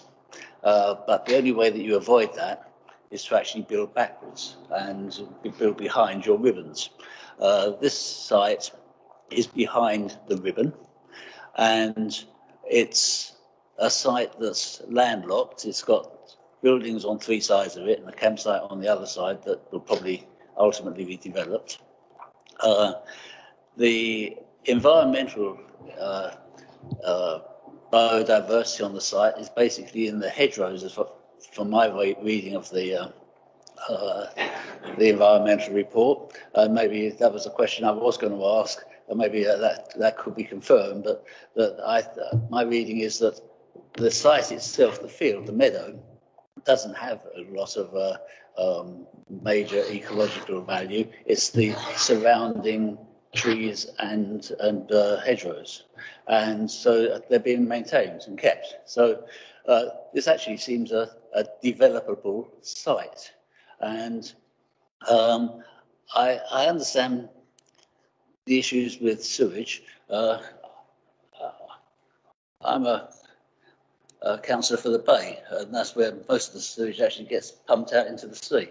I understand that, but based on that, we wouldn't build any houses in the south of England because Southern Water are pumping it into the sea and rivers everywhere. I think it's important that we have affordable housing. The 80% is a government figure for what the developer has to pay. That isn't what is automatically the rent. The housing association that buys it, if they can fund it additionally, they can. Affected housing, a lot of their houses are at 60%, but it's because they find other ways of funding the difference. The 80% is not a real number. It's just what that's the discount that the builder has to, or the developer has to give. It's not what is paid in the end, and it's based on affordability. Is based on it being no more than a third of your income. Well, actually, people who are already paying that in private accommodation, they would be glad if it could be only a third of their salaries. This gives houses that are needed on the island. I would hate for them to be sold to second homes, but actually houses, most of the second homes tend to be not in housing developments like this, but they're the barn conversions and the coastal type of communities. This is not where people buy their second homes. To me, this actually seems a very developable site, and I'm not persuaded that you should develop it. Thank you. Councillor Price. Thank you, Chairman. This is actually the 5th committee visit that I've had to Colwell since I've been a councillor. Actually, it was the 6th because there was one for the beach huts at Colwell Bay. But each of them have been for a type of housing development. And when we all arrived at site, you would see construction going on in a couple of sites, in fact 3 sites while we were there. And when you look at how Colwell has grown over the last, let's call it the last 8 years while I've been a councillor, it's grown considerably with, as I think someone else said, with no infrastructure improvement. There's nothing really tangible that's benefited the local area apart from some much needed housing. That phrase we often hear. And of course, yes, we do need housing. But it certainly feels as a councillor from another area that maybe Colwell has had an awful lot of concentration of new developments. It's not a reason to be turning this down. It's an observation and just something that I think should be said. The one thing I noticed with this site, when considering what it's like now, it's a site that's just been left, and wildlife is flourishing throughout it. There was no doubt of that. We see those sort of clumps of stuff that's just grown, whether it's blackthorn or whatever, it's just grown, and within it is lots of habitat for small elements of wildlife. And no matter what precautions are taken, no matter what you do, when you attack a site like that, it's decimated. That doesn't move, doesn't run off and go somewhere else. It gets killed in the process. Yes, it will come back in some shape or form because little elements of it will survive. But overall, most of it is just killed. And sadly, that's the effect of any greenfield site.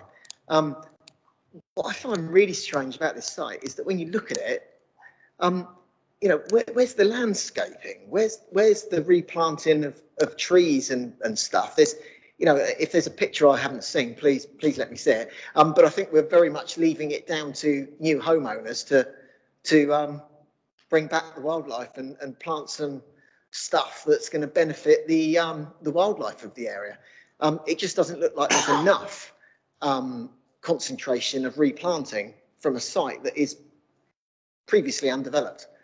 I think it's also worth noting that the materials, unless I'm wrong, I think the materials that are within this development don't necessarily reflect the local plan. I think from the parish council, am I right in saying that? Is there anything we can do in regards to enhance some of that, bring in some of the materials that the local plan asks for? I don't know whether that's whether I got the wrong end of the stick, but the last thing I wanted to just say is with regards to the TRO on the entrance, am I right in saying that without the TRO, the development could not commence? Which comes first? I believe that it will be a condition, and therefore, if that no TRO, no development, essentially. Yes. Okay. Yeah, I mean that's what I thought it was, but I just wanted to clarify that. Yeah, it's not something that can somehow be, obtained afterwards. Is it something that needs to be in place before a spade goes in the ground, kind of thing? Yeah, it's a condition. Yeah. Okay.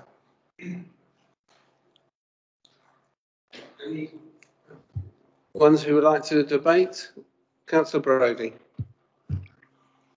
I think the issue for me will always be primarily the need for housing on the Isle of Wight, particularly those at the poorer end of society who cannot afford to buy homes. I wish we had a government of whichever colour that would have allowed local authorities to borrow money to build social housing and to prevent this problem happening, which was predictable when Right to Buy was brought in about 1981, when I worked in the housing field in London. We're paying the consequences of the Right to Buy policy, and even people who were supporters of Mrs. Thatcher recognise that these days. On the island, so many people come to me with their housing problems. I have, as I alluded to earlier, probably the highest number of affordable housing, and frankly, most of them are subsidised through the housing benefit system, just as they were previously through the private rented sector to a much higher extent. But you're not telling me that all of those people are going to turn down opportunity to rent an affordable home, as seemed to be indicated by some of the objectors. They were desperate for homes. Now, on this site, 44 homes. I wish it was 44 social houses, to be frank. I think is it 14? 14. I think Russell said I thought it was 16, but it's 14. 14 properties, some of which are affordable for sale. I don't think there's really such a thing as affordable for sale for the average income on the Isle of Wight. Well, not the average, the mean income on the Isle of Wight. But it still will provide us with 7 homes. And as I alluded to earlier, the Pan Meadows development in my ward, which was built on Greenfield with very little objection, provided for homes for people from the West Wight as well as other parts of the island. And even 7 is 7 homes, that preferably with an allocation policy that gave advantage to people from Freshwater, Totland, Colwell, etc., would offer 7 families or people with disabilities an opportunity to have a decent roof over their head. We can talk about all the issues around the environment, about ecology, about the biosphere, etc. But essentially, this is already a trapped urban area. To the south, you've got Solent Gardens. To the west, Birch Close.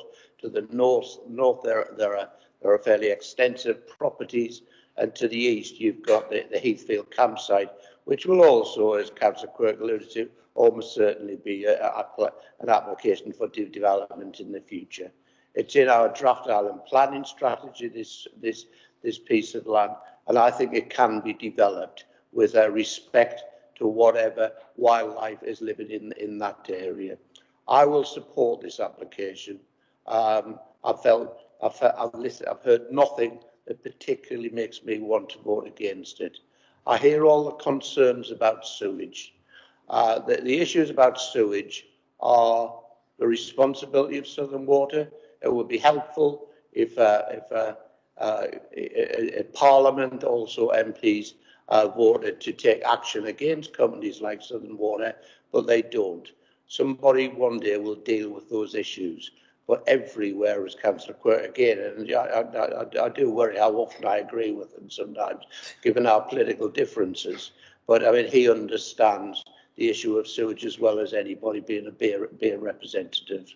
I see no reason, really, to be honest, to object to this application when it comes to set it again for places for people to live.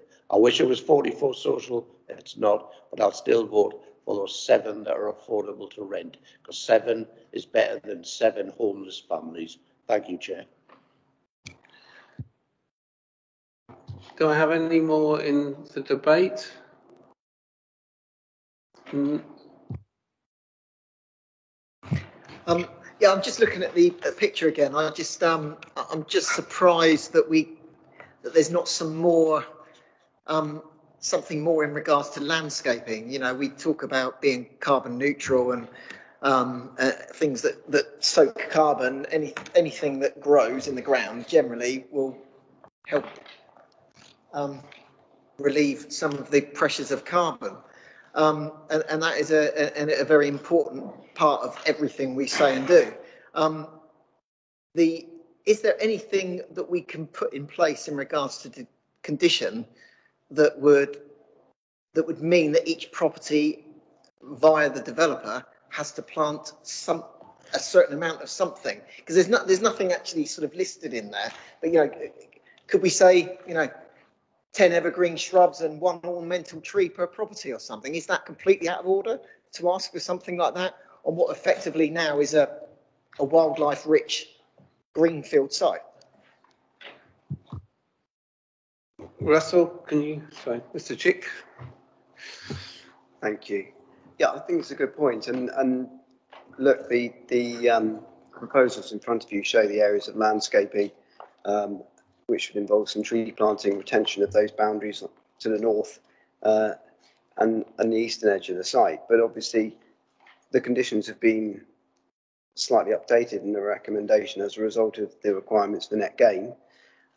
Something the report also refers to is that actually NPPF now requires street trees to be planted in housing developments, and they are not shown on that plan at the moment. That's another update to planning policy that occurred while this application was going through, and that will be part of the landscaping scheme. So the landscaping scheme that is proposed, and also the ecological mitigation that's proposed, will need to be ramped up to meet net gain, and that's something that officers will insist on when we go through that condition discharge process.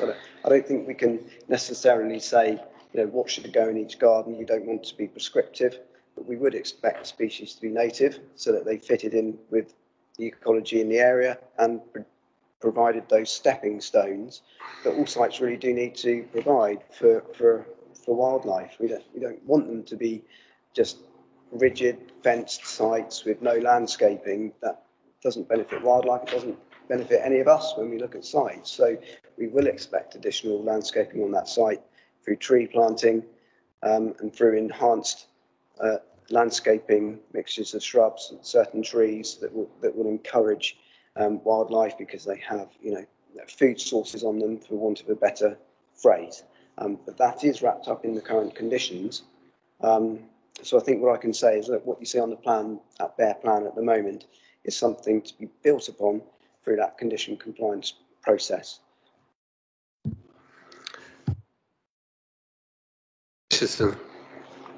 Thank you, Chair. I appreciate Councillor Price's comments there about the ecological impacts and the gains that are needed, that we do need to keep thinking about that more and more in each application. And I just think that no mitigation can really take away, bring back, it's taking away so much of the food sources and areas that these species need. And I don't think where we've built so much and it's sort of field to field there, that there isn't anywhere else for them to go. So I don't feel like it is really suitable to just move them away and take them to different areas that actually people need those species around them, that kind of wildlife in their areas. And there's the campsite next door. A lot of people are there coming on holiday to that place because there is wildlife, because it is not a completely urban area. And I do feel like that is going to just create it totally urban, which I do not agree with. Thank you. Thank you.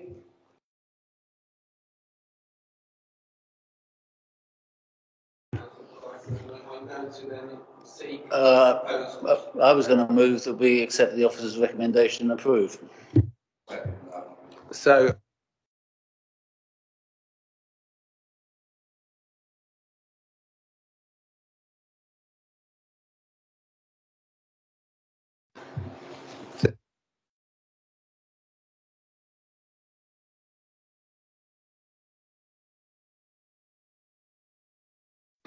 I would just like, if we're going to accept this, to have a condition that we do have this formal walkway footpath at the top through the Southern Housing Estate or through Solent Gardens to make walkways into town centre safer and shorter.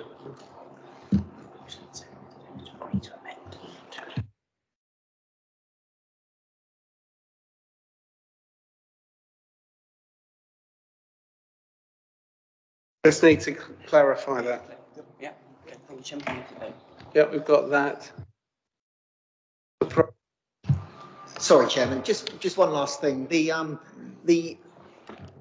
bottom of the picture where you've got there's like a sort of green line, which is the fence to, I think it's the back end of the Solent Gardens estate, isn't it? Is there any landscaping or planting proposed for there? Because at the moment it's just fenced off, isn't it? There's very little that's against that. I just wondered, is there anything within your scheme that's going to be allowing for anything to be planted across there?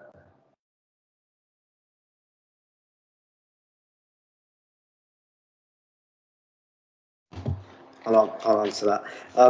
So yes, I think what you see on the plan in front of you is what's proposed at the moment. But as I say, there's a landscaping condition proposed, and officers will expect a great deal more landscaping than is shown on that plan.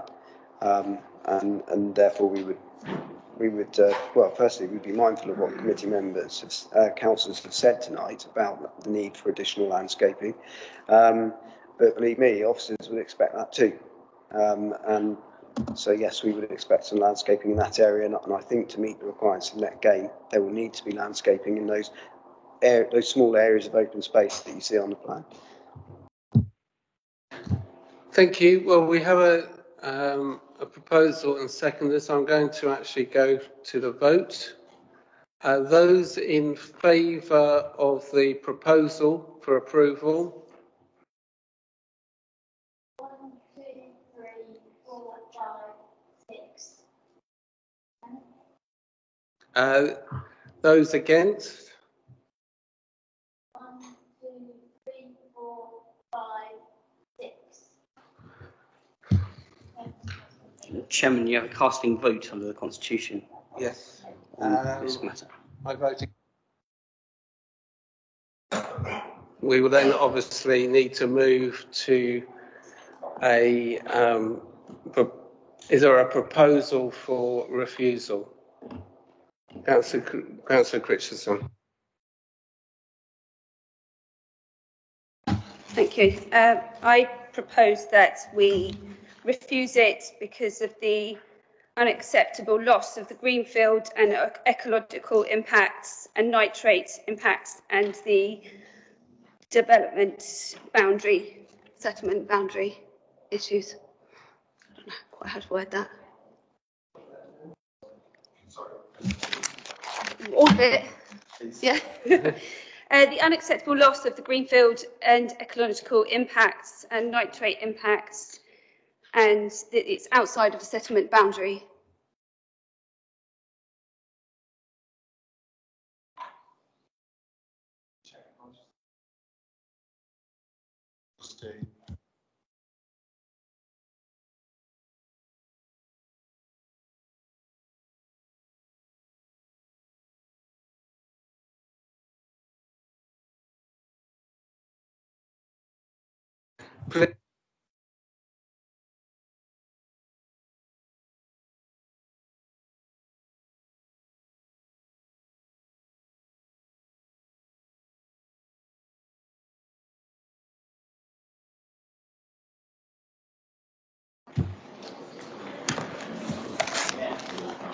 Are you all right, Shirley? I'm not going to say you this week.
If we can just bring order and bring it back.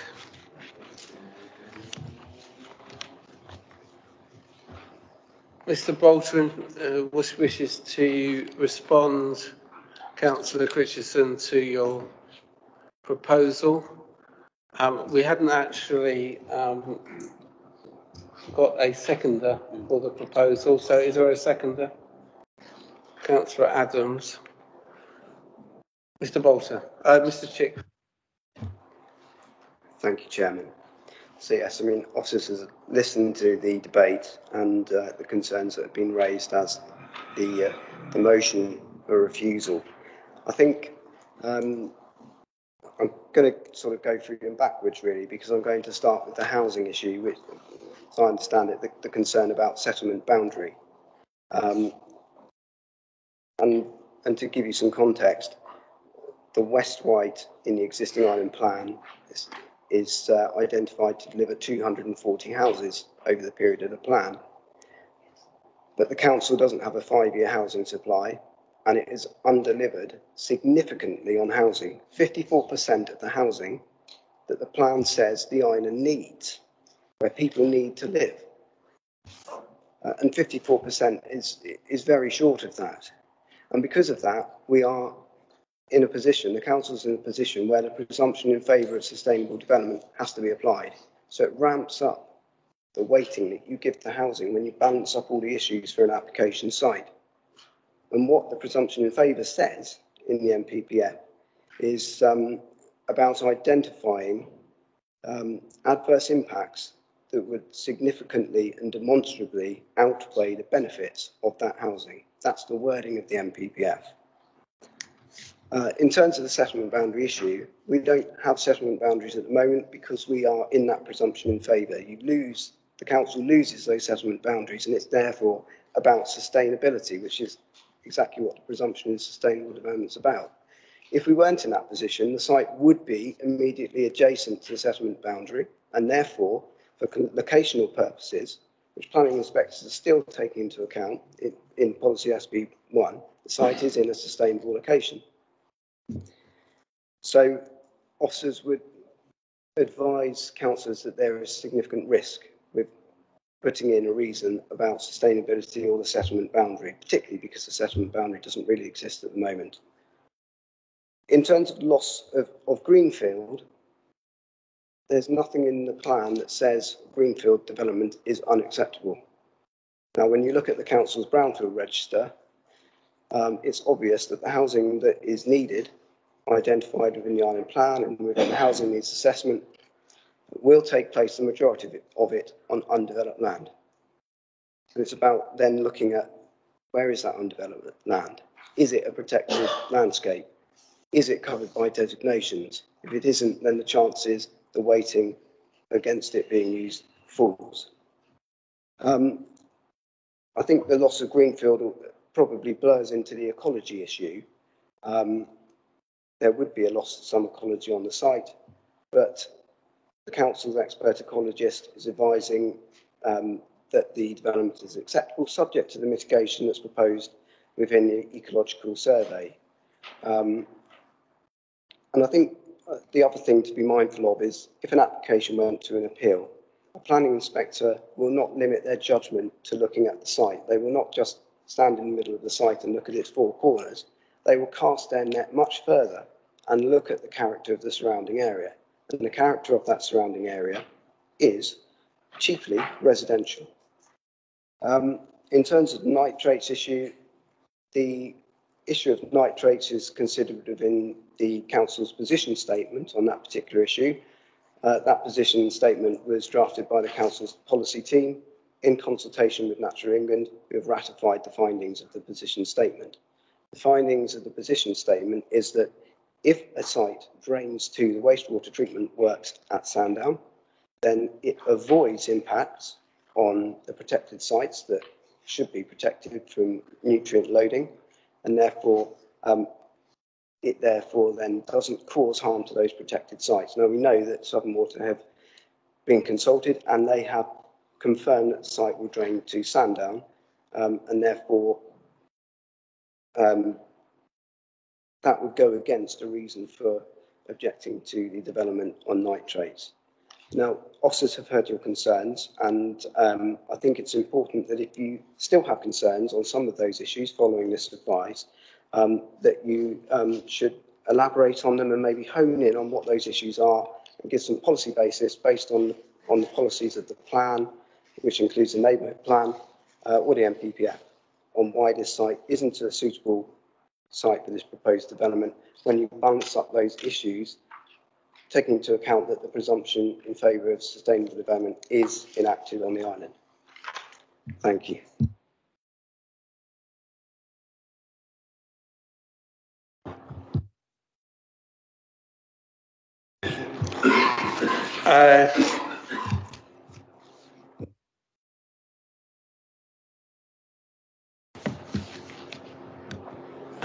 Add anything from the information that's come from Councillor Chick?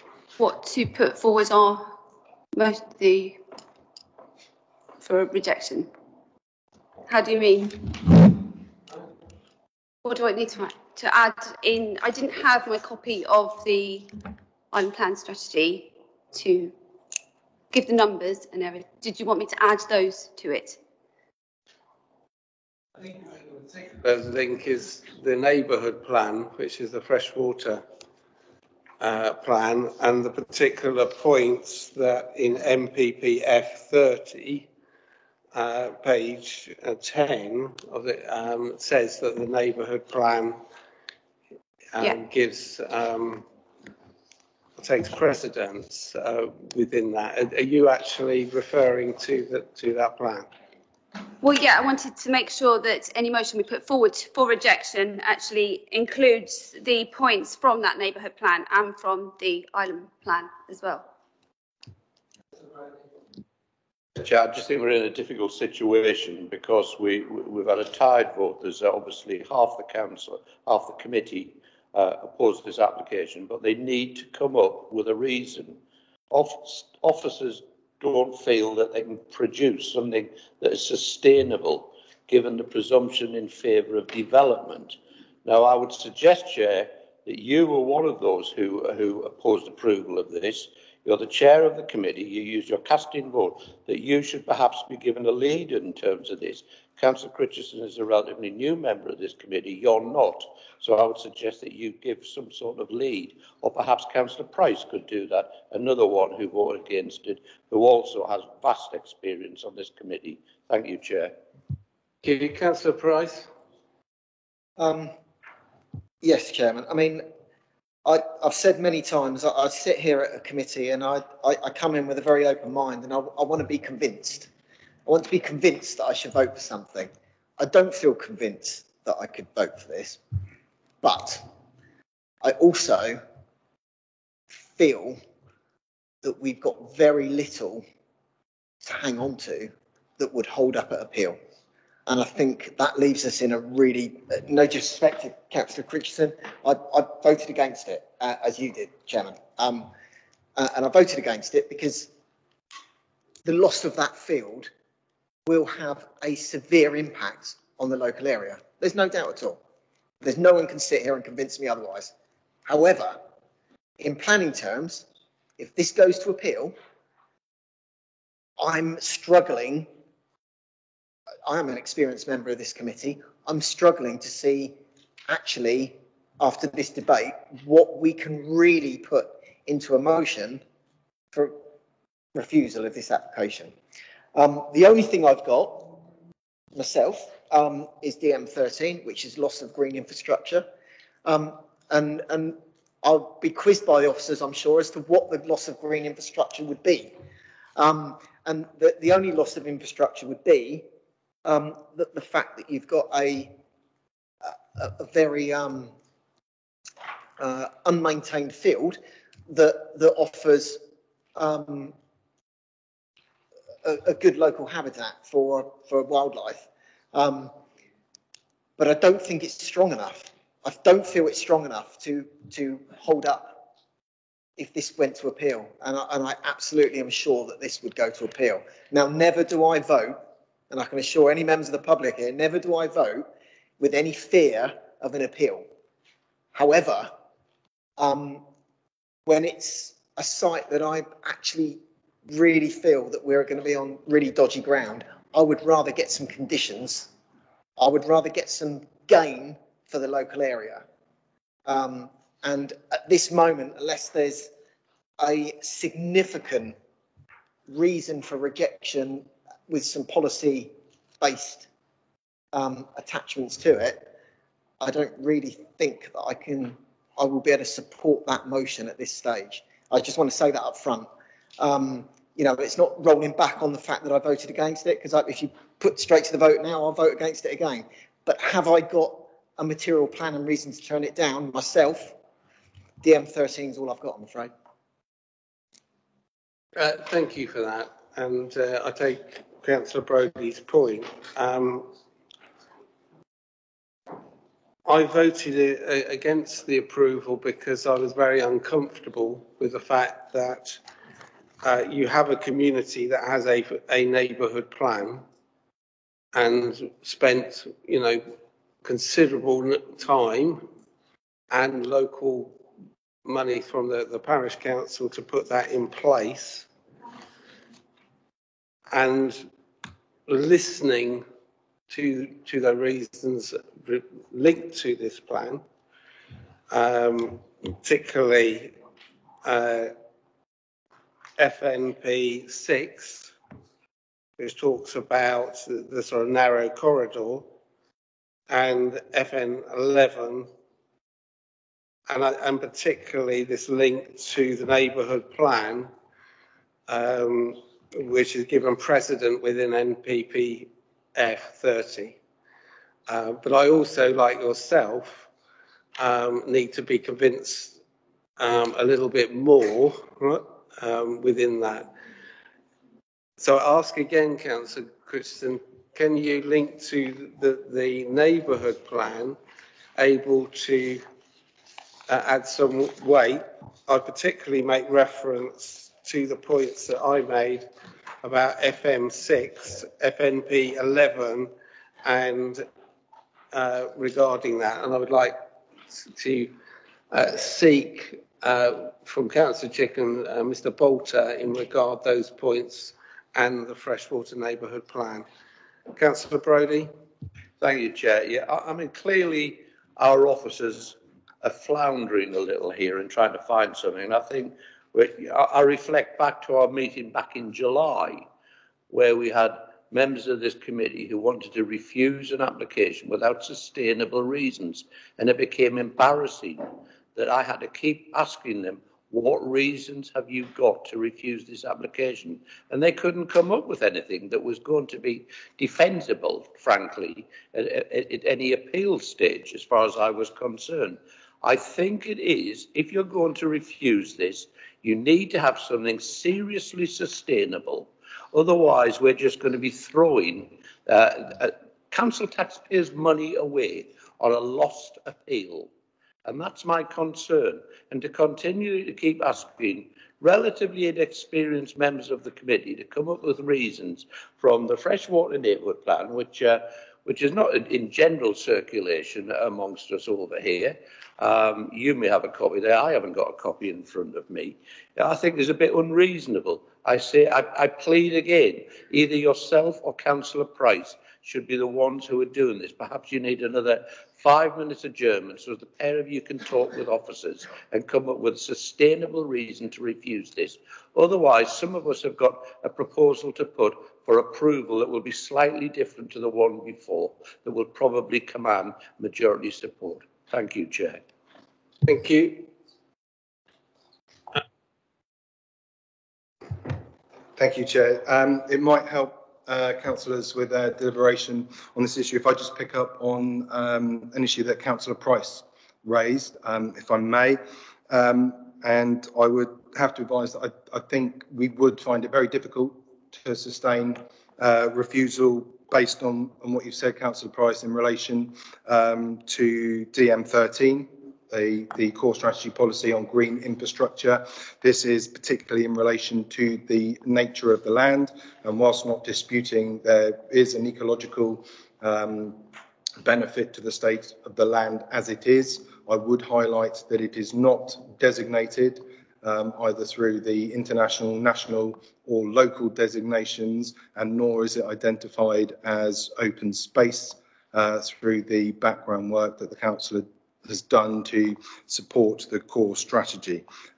So I would be very concerned if we were to put that forward with a view to that being seen to be a sustainable reason for refusal. Thank you.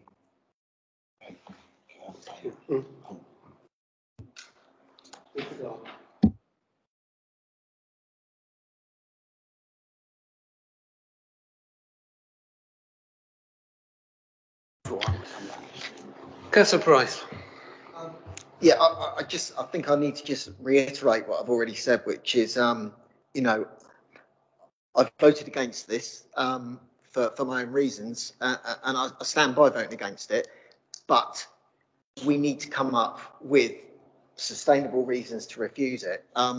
I don't feel inclined to be a proposer of those reasons at this stage because I haven't got them, okay? And that's an unusual position to be in. As Councillor Brodie knows, it's an unusual position to be in on this committee. We usually will have something to hook onto. Now, if the local plan is that relevant, none of us have read that plan. We've seen small paragraphs from it we've heard small paragraphs from it during the debate. Is it something that at this stage, maybe Councillor Christensen and a seconder need to discuss with officers, or is there another approach we need to take at this stage? I think I just need to sort of put that out there, really. I'm just going to consult.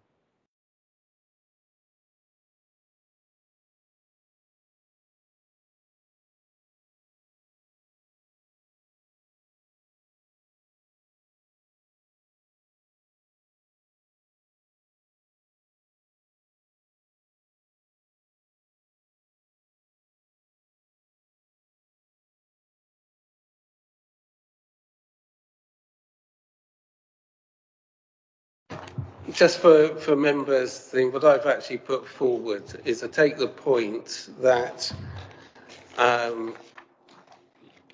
members do not have available the neighbourhood plan, right?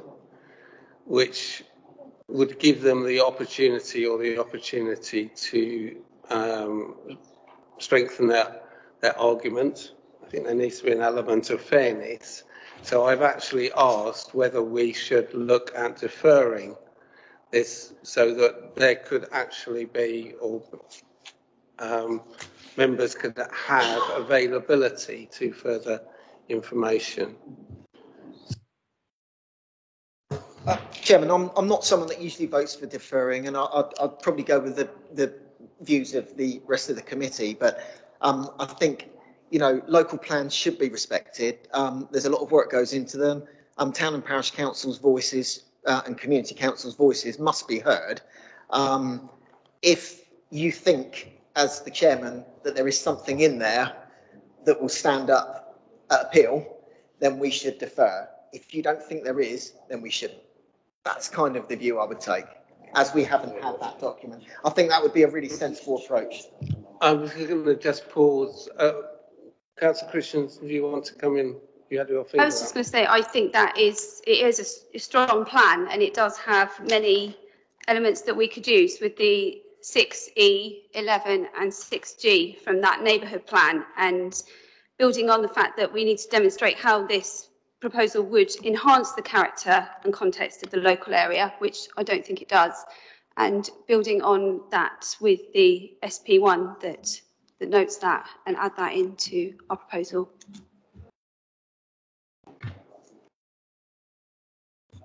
Chair, can I ask a question? Have officers not, as part of the compilation of the report to committee, not already considered in great detail the Freshwater Neighbourhood Plan? Thank you.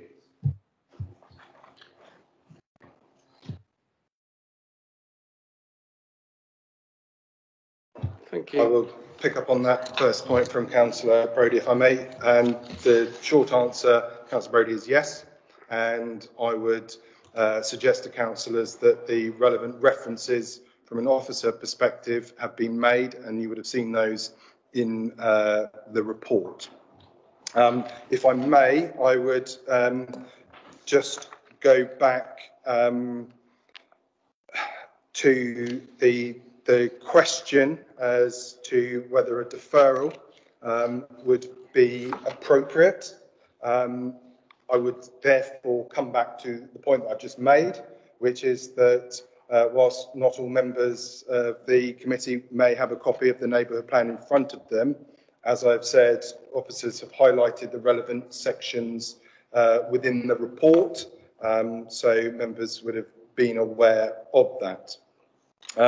From what we've heard from the discussion and linked to the motion that is in front of councillors as it stands at the moment, from looking at the neighbourhood plan, it would appear that policy FN12, the natural environment, is the policy that seems to relate best to the concerns that have been expressed in the motion. Whether that will be sufficient for a sustainable reason for refusal is a question that I would have to put back to members of the committee, and I would advise that I would be very concerned. However, that is, as far as I can see, the relevant policy to the motion in front of us, notwithstanding the issues that Councillor Christensen has just raised and the references to elsewhere in the neighbourhood plan. However, as I see it, they don't relate to the motion that is in front of us at the moment. What I would just say, given the concerns around the landscaping, etc., that Councillor Price has raised, officers consider that it would be possible to significantly strengthen a condition that very strongly reflected the concerns expressed by the committee to address that. And as such, that could, as we are directed to, use conditions to make what may be considered otherwise unacceptable, acceptable. Thank you, Chair. Thank you. I wouldn't normally intervene on these matters, but I know that Councillor Brodie earlier on mentioned about the lack of affordable housing as well on this site. I know that there's been 7 houses that are proposed, but when you consider it in the overall scheme of things and the lack of affordable housing that there is in the West White, I was just wondering whether there may be also an argument to be made that, listening to what Councillor Brodie is saying, whether affordable housing may also be an element. 7, some people may not feel is adequate, and I think Councillor Brodie was hinting that he would like to see a lot more. I know in the planning strategy it mentions that our aim is to get 35% housing on developable sites, and I'm wondering whether there may be a request for discussion on that matter. If I can come up. Thank you, Chair. Thank you, Councillor Fuller. I would just highlight to members of the committee in any consideration of the suggestion that Councillor Fuller has just outlined, that the proposal in front of you on the issue of affordable housing is policy compliant. So to ask for any further alteration to that would go above and beyond what we could reasonably expect. Thank you, Chair. Brodie, just to follow up on that, would it be possible for us to amend the nature of the affordable housing on the site so as it's not 7 affordable for sale and 7 affordable for rent, and make all of them affordable for rent, all 14? Thank you.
Right.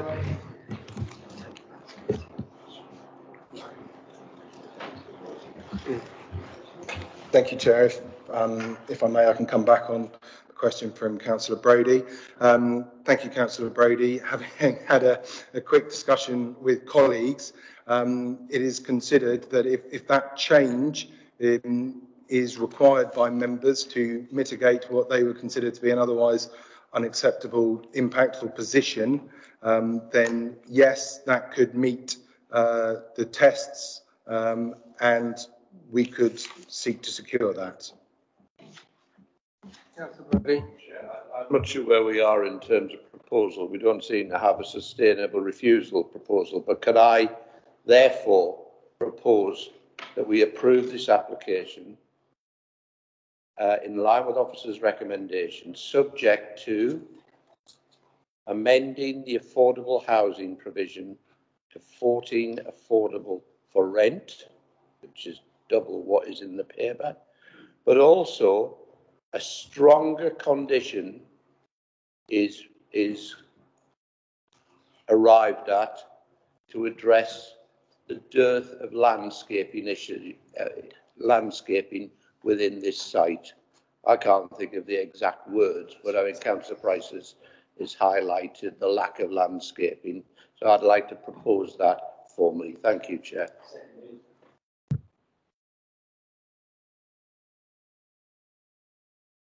Thank you, Chair. I've been waiting some time. You had nodded and indicated my direction several times. I think we need to hear from the officers on the proposal that came from Councillor Critchinson, specifically regarding 6E, 6G and 11.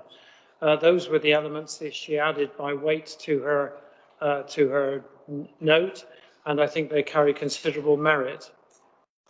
If the officers wish to add FMP 12 to that, I have no objection, but we do need a response to Councillor Critchinson's proposal first. Okay, Councillor Brodie. Chair, I have actually made a formal proposal Yes. that is sustainable and has also been supported by another councillor. I think you need to deal with that now. Thank you. A proposal from Councillor Critchinson, which is seconded by Councillor Adams, which actually comes first.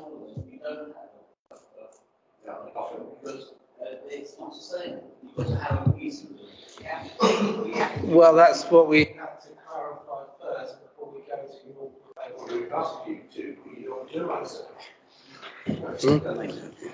How many times have I asked?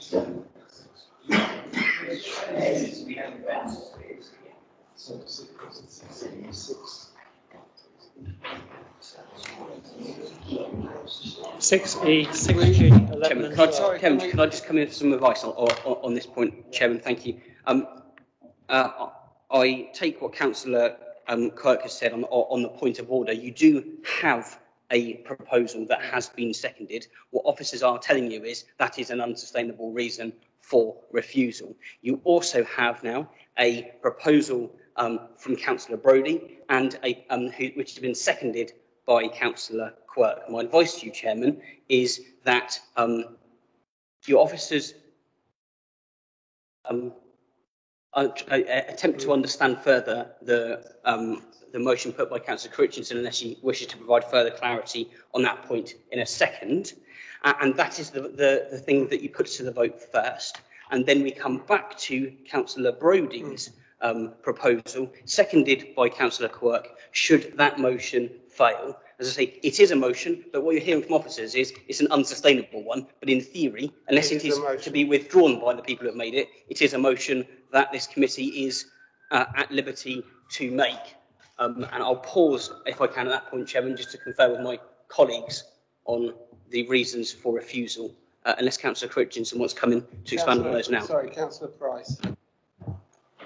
I think the only thing I'd say is that the reasons that Councillor Critchinson has highlighted, I don't have in front of me, so I'd need someone would need to read those out because they're elements of the local plan, aren't they? But I don't have the local plan.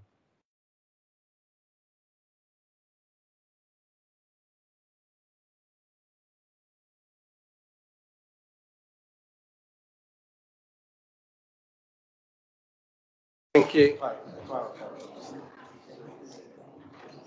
Sorry. Can I add? Can I just, yeah.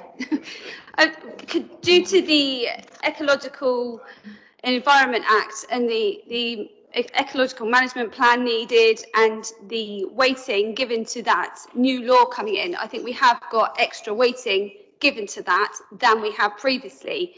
And so based on the application as it was, I am saying that we do have grounds through the planning policies that are contained in the NPF, the local island plan and the neighbourhood plan, and I would like the reason to incorporate all of those areas because they are strong and that we have got those reasons because it doesn't demonstrate how it will enhance the character.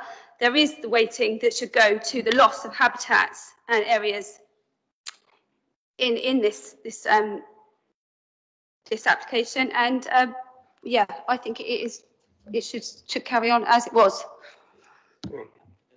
We're just going to have a 5-minute pause where they put those. Have you got the exactly?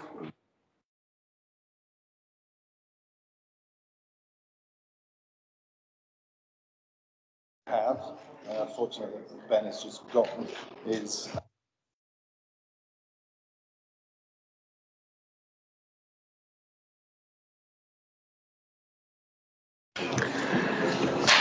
I'm going.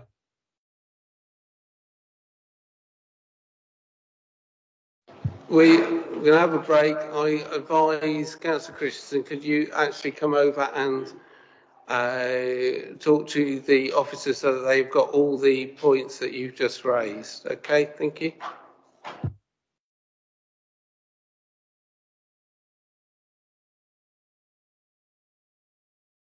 We're having a break, yes.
Right, if we can call back, we've now, Mr. Chick, can you read out what the reasons for refusal?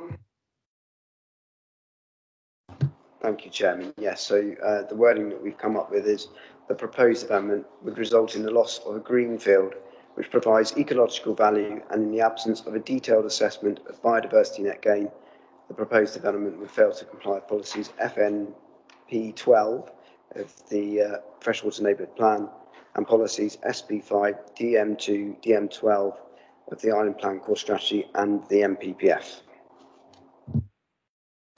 Councillor Christensen, do you agree with that? Yes, I agree that that now gives the right reasons for the weighting that I would put on that for the refusal. We'll go to the vote. Those for the refusal. So going to have it will be a named vote. Those for the refusal can show of hands, please. Councillor Adams, Councillor Christensen, Councillor Jarman, Councillor Lilly. No. Councillor Beston, Councillor Brading, Councillor Brodie, Councillor Downer, Councillor Drew, Councillor Oliver, Councillor Price, Councillor Quirk. Therefore, the refusal falls. We now have the proposal from Councillor Brodie and seconded by Councillor Quirk, which is for approval subject to the amendment of, I think it's 14 houses on for affordable rental, right? And the landscaping. Councillor Jarman. Yes, Chair, on a point of order, we were recently advised by the Planning Advisory Service that those sort of conditions could not be changed at the meeting, and they could only be put into effect by agreeing the motion in front of us, rejecting it, or if there were material changes to it, that those should be a cause for deferral to a future meeting, whilst those items could be investigated by the planning staff and discussed with the applicant specifically. Can you answer that, please? I can, Chairman. You are at liberty at this committee, whether it be a condition or an obligation, to add conditions, vary them or apply them as you are with planning obligations, so long as you're satisfied that they meet the statutory tests.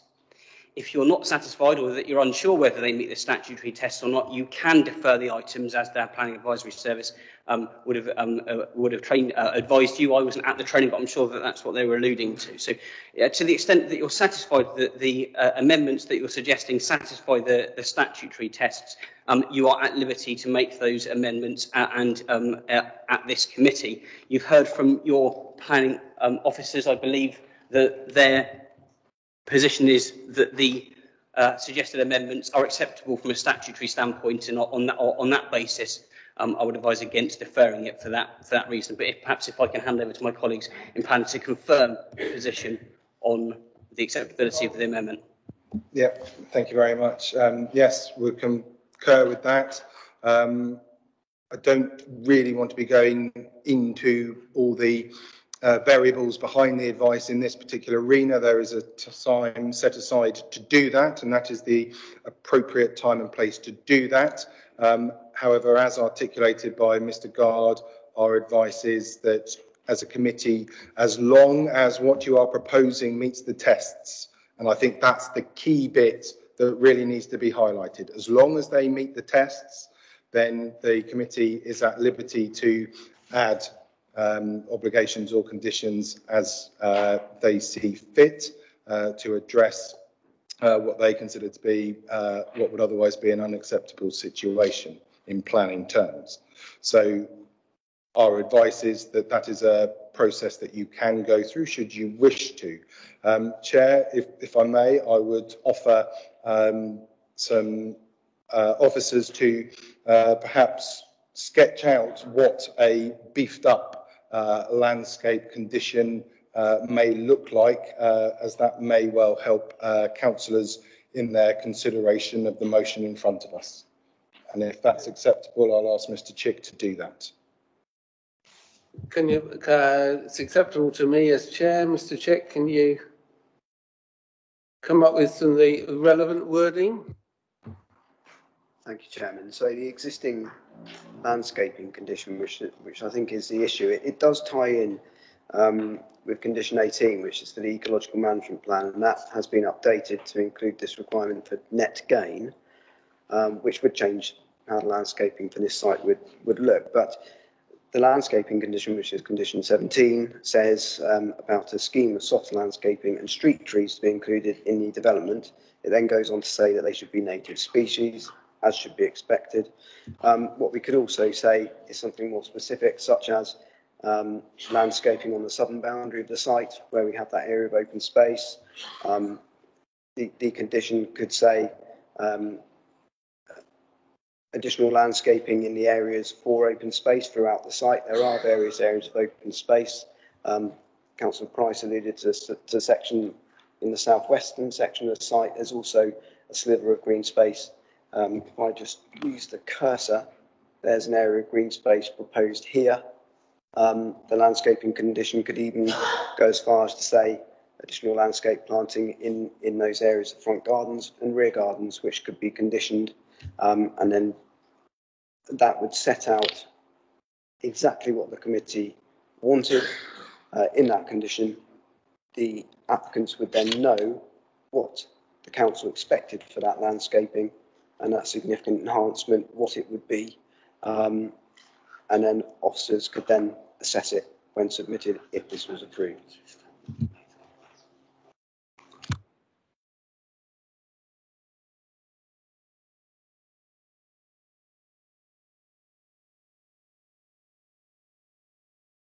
Judge, yes, it is. There's just one thing that I think may have been lost in the ongoing discussion from the original proposal for approval, which I didn't underline, was the proposal by Councillor Brading regarding the footpath through into Solent Gardens. Can we add that? Will Councillor Quirk confirm his agreement to that? Thank you.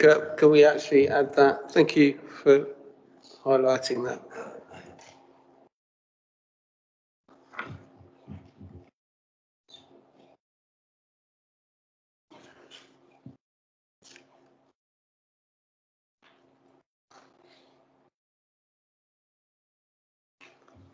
Can we now go for the vote of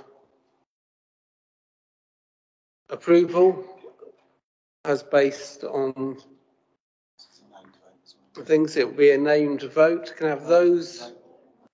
Sorry.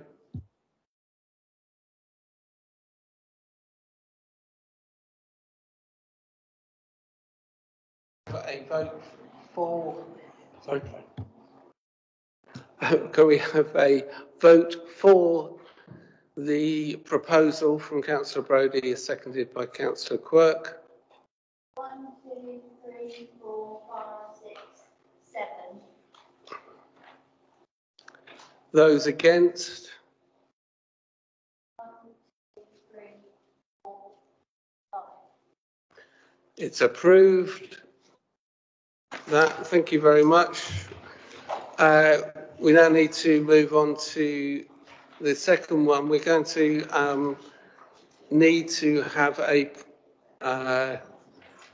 proposal to extend the meeting as we're coming to 7. I propose that we extend the meeting. Do I have a seconder? To Councillor Price. Can we have a show of hands for extending the meeting? Thank you. Right. Sorry? For 1 hour. But just for 1 hour. Okay. That's. Can we just have a quick 5-minute break so that the people can change over? I just ask that if you are going to vote when there's obviously unanimity, that you also ask to see if there's any votes against extending the meeting, because you didn't. And that is a point that I wish to make, given what happened back in July, when it was clear and obvious that everybody wanted to extend, despite some of the allegations. Thank you. I totally accept that. Can we actually do that vote again? Can we have those for the extension? Anyone's against? No, it's unanimous. Thank you.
meeting together.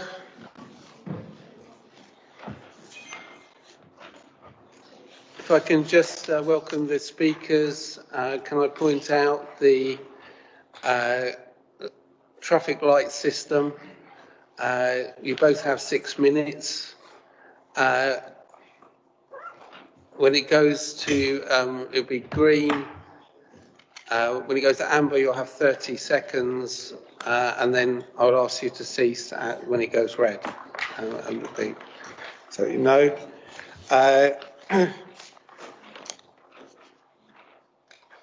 We're now looking at application 19-01544- outline planning permission, land to the rear of 162-182 Gunville Road, Carisbrook, demolition of workshops and yards, outline for proposed residential development and the means of access. That now to Sarah, can you now? Thank you, Chairman. You will just have to bear with me one moment because it appears that I'm sharing it via Teams, but not in the room. And I need to just establish why that is.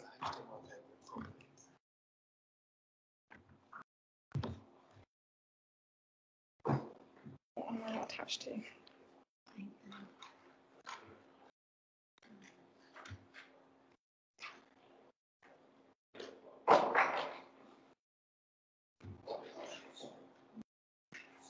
Oh, I've got 3 screens. Apologies, councillors.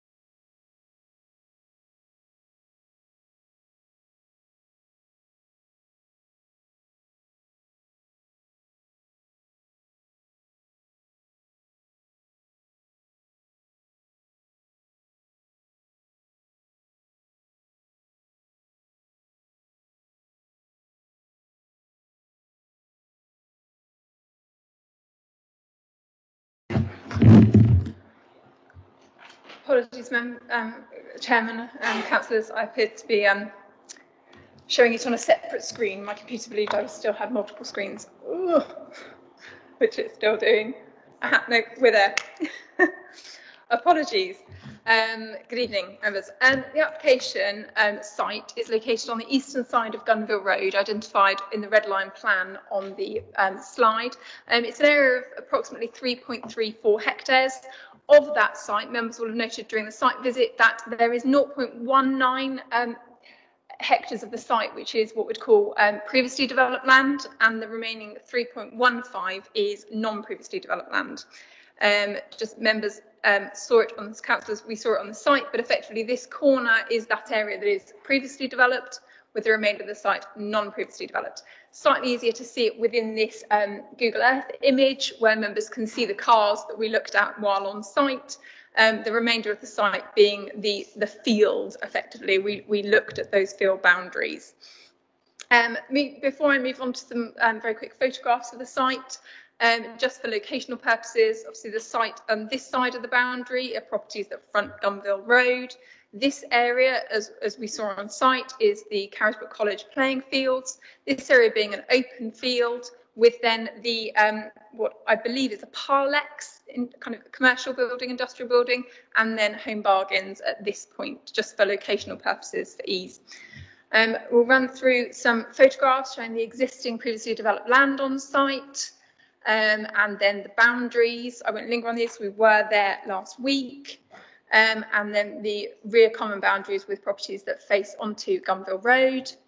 I've also included, as I said I would, at the site visit, some images shown from further distance. These are taken from the first image. This one is taken from along the right of way, which runs down at the point of the cursor, the site being in here. And then the second image is taken from along Forest Road, which is here, looking straight down. Those distances and those comments are referenced within the officer report in terms of those vantage points and what you, from officer's opinion, can't perceive from that distance. The application is what we effectively call a pure outline, which looks at solely access to be considered. All other matters are reserved for later consideration.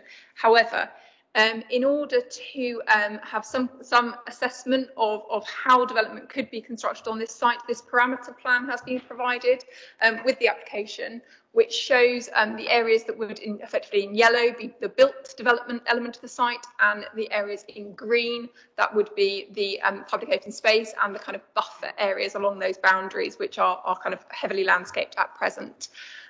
This is only indicative to show that how the proposed potential maximum yield could be achieved. As outlined in the report, the application has been assessed on the basis of the access. That access has been considered in relation to 117 units. Councillors, you'll note that there is a recommended condition that stipulates that there would be a maximum of 117 units, because that's what's considered to be acceptable for the access to the site.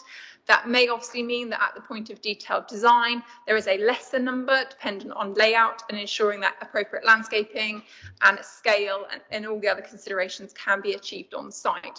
This simply showing the way in which a layout could facilitate that approximate number of units. Cross-sections have also been provided, which again are referenced in the officer report, which deal with the potential differences in scale of development on site. This would be a matter that would be considered in detail at any reserved matters stage, but members will note from the top section, AA shows a 2-storey, BB shows a 2.5-storey, and CC showing a 3-storey unit, and how they would relate to the existing properties that front Gunville Road, which are the grade frames effectively within that cross-section. As I've outlined, the application does consider access only. This would be the proposed access into the site. The current access into the field and the commercial land, which we walked up during the site visit, sits between 146 and 152 Gunville Road. So that's in this area. The proposed development would provide a new access into the site, which would sit between 162 and 156 Gunville Road. That access is shown here. As part of that, in order to effectively make that application that access acceptable, the scheme would see the removal of the current pinch point within Gunville Road and its replacement with a zebra crossing. That's shown here. For members, although we were on site, that is just a street view image of that pinch point, which would be removed as part of the proposed development. Thank you, Chairman. Thank you. We go to the speakers. The first speaker, Joe Smith. You have 6 minutes. Thank you. Yes, should press the red.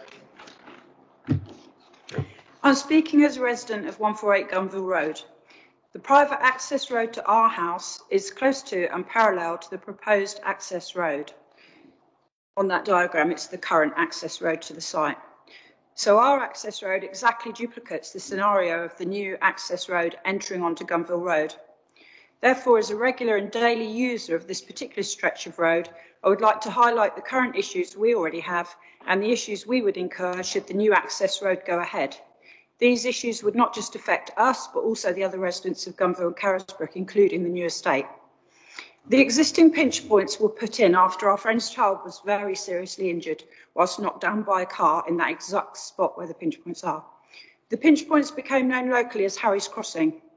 Removal of traffic calming completely and installation of a zebra crossing would improve pedestrian safety, although I feel, as do Island Roads, that the road would be much safer with a controlled pedestrian crossing. However, it then becomes dependent on pedestrians using the crossing to slow the traffic down. We feel this is a massively serious backward step. Traffic calming and a controlled pedestrian crossing are both essential. At night, or when no one is using the pinch points, Gunville Road is like a racetrack. This can be heard by all the residents. There's so many near misses.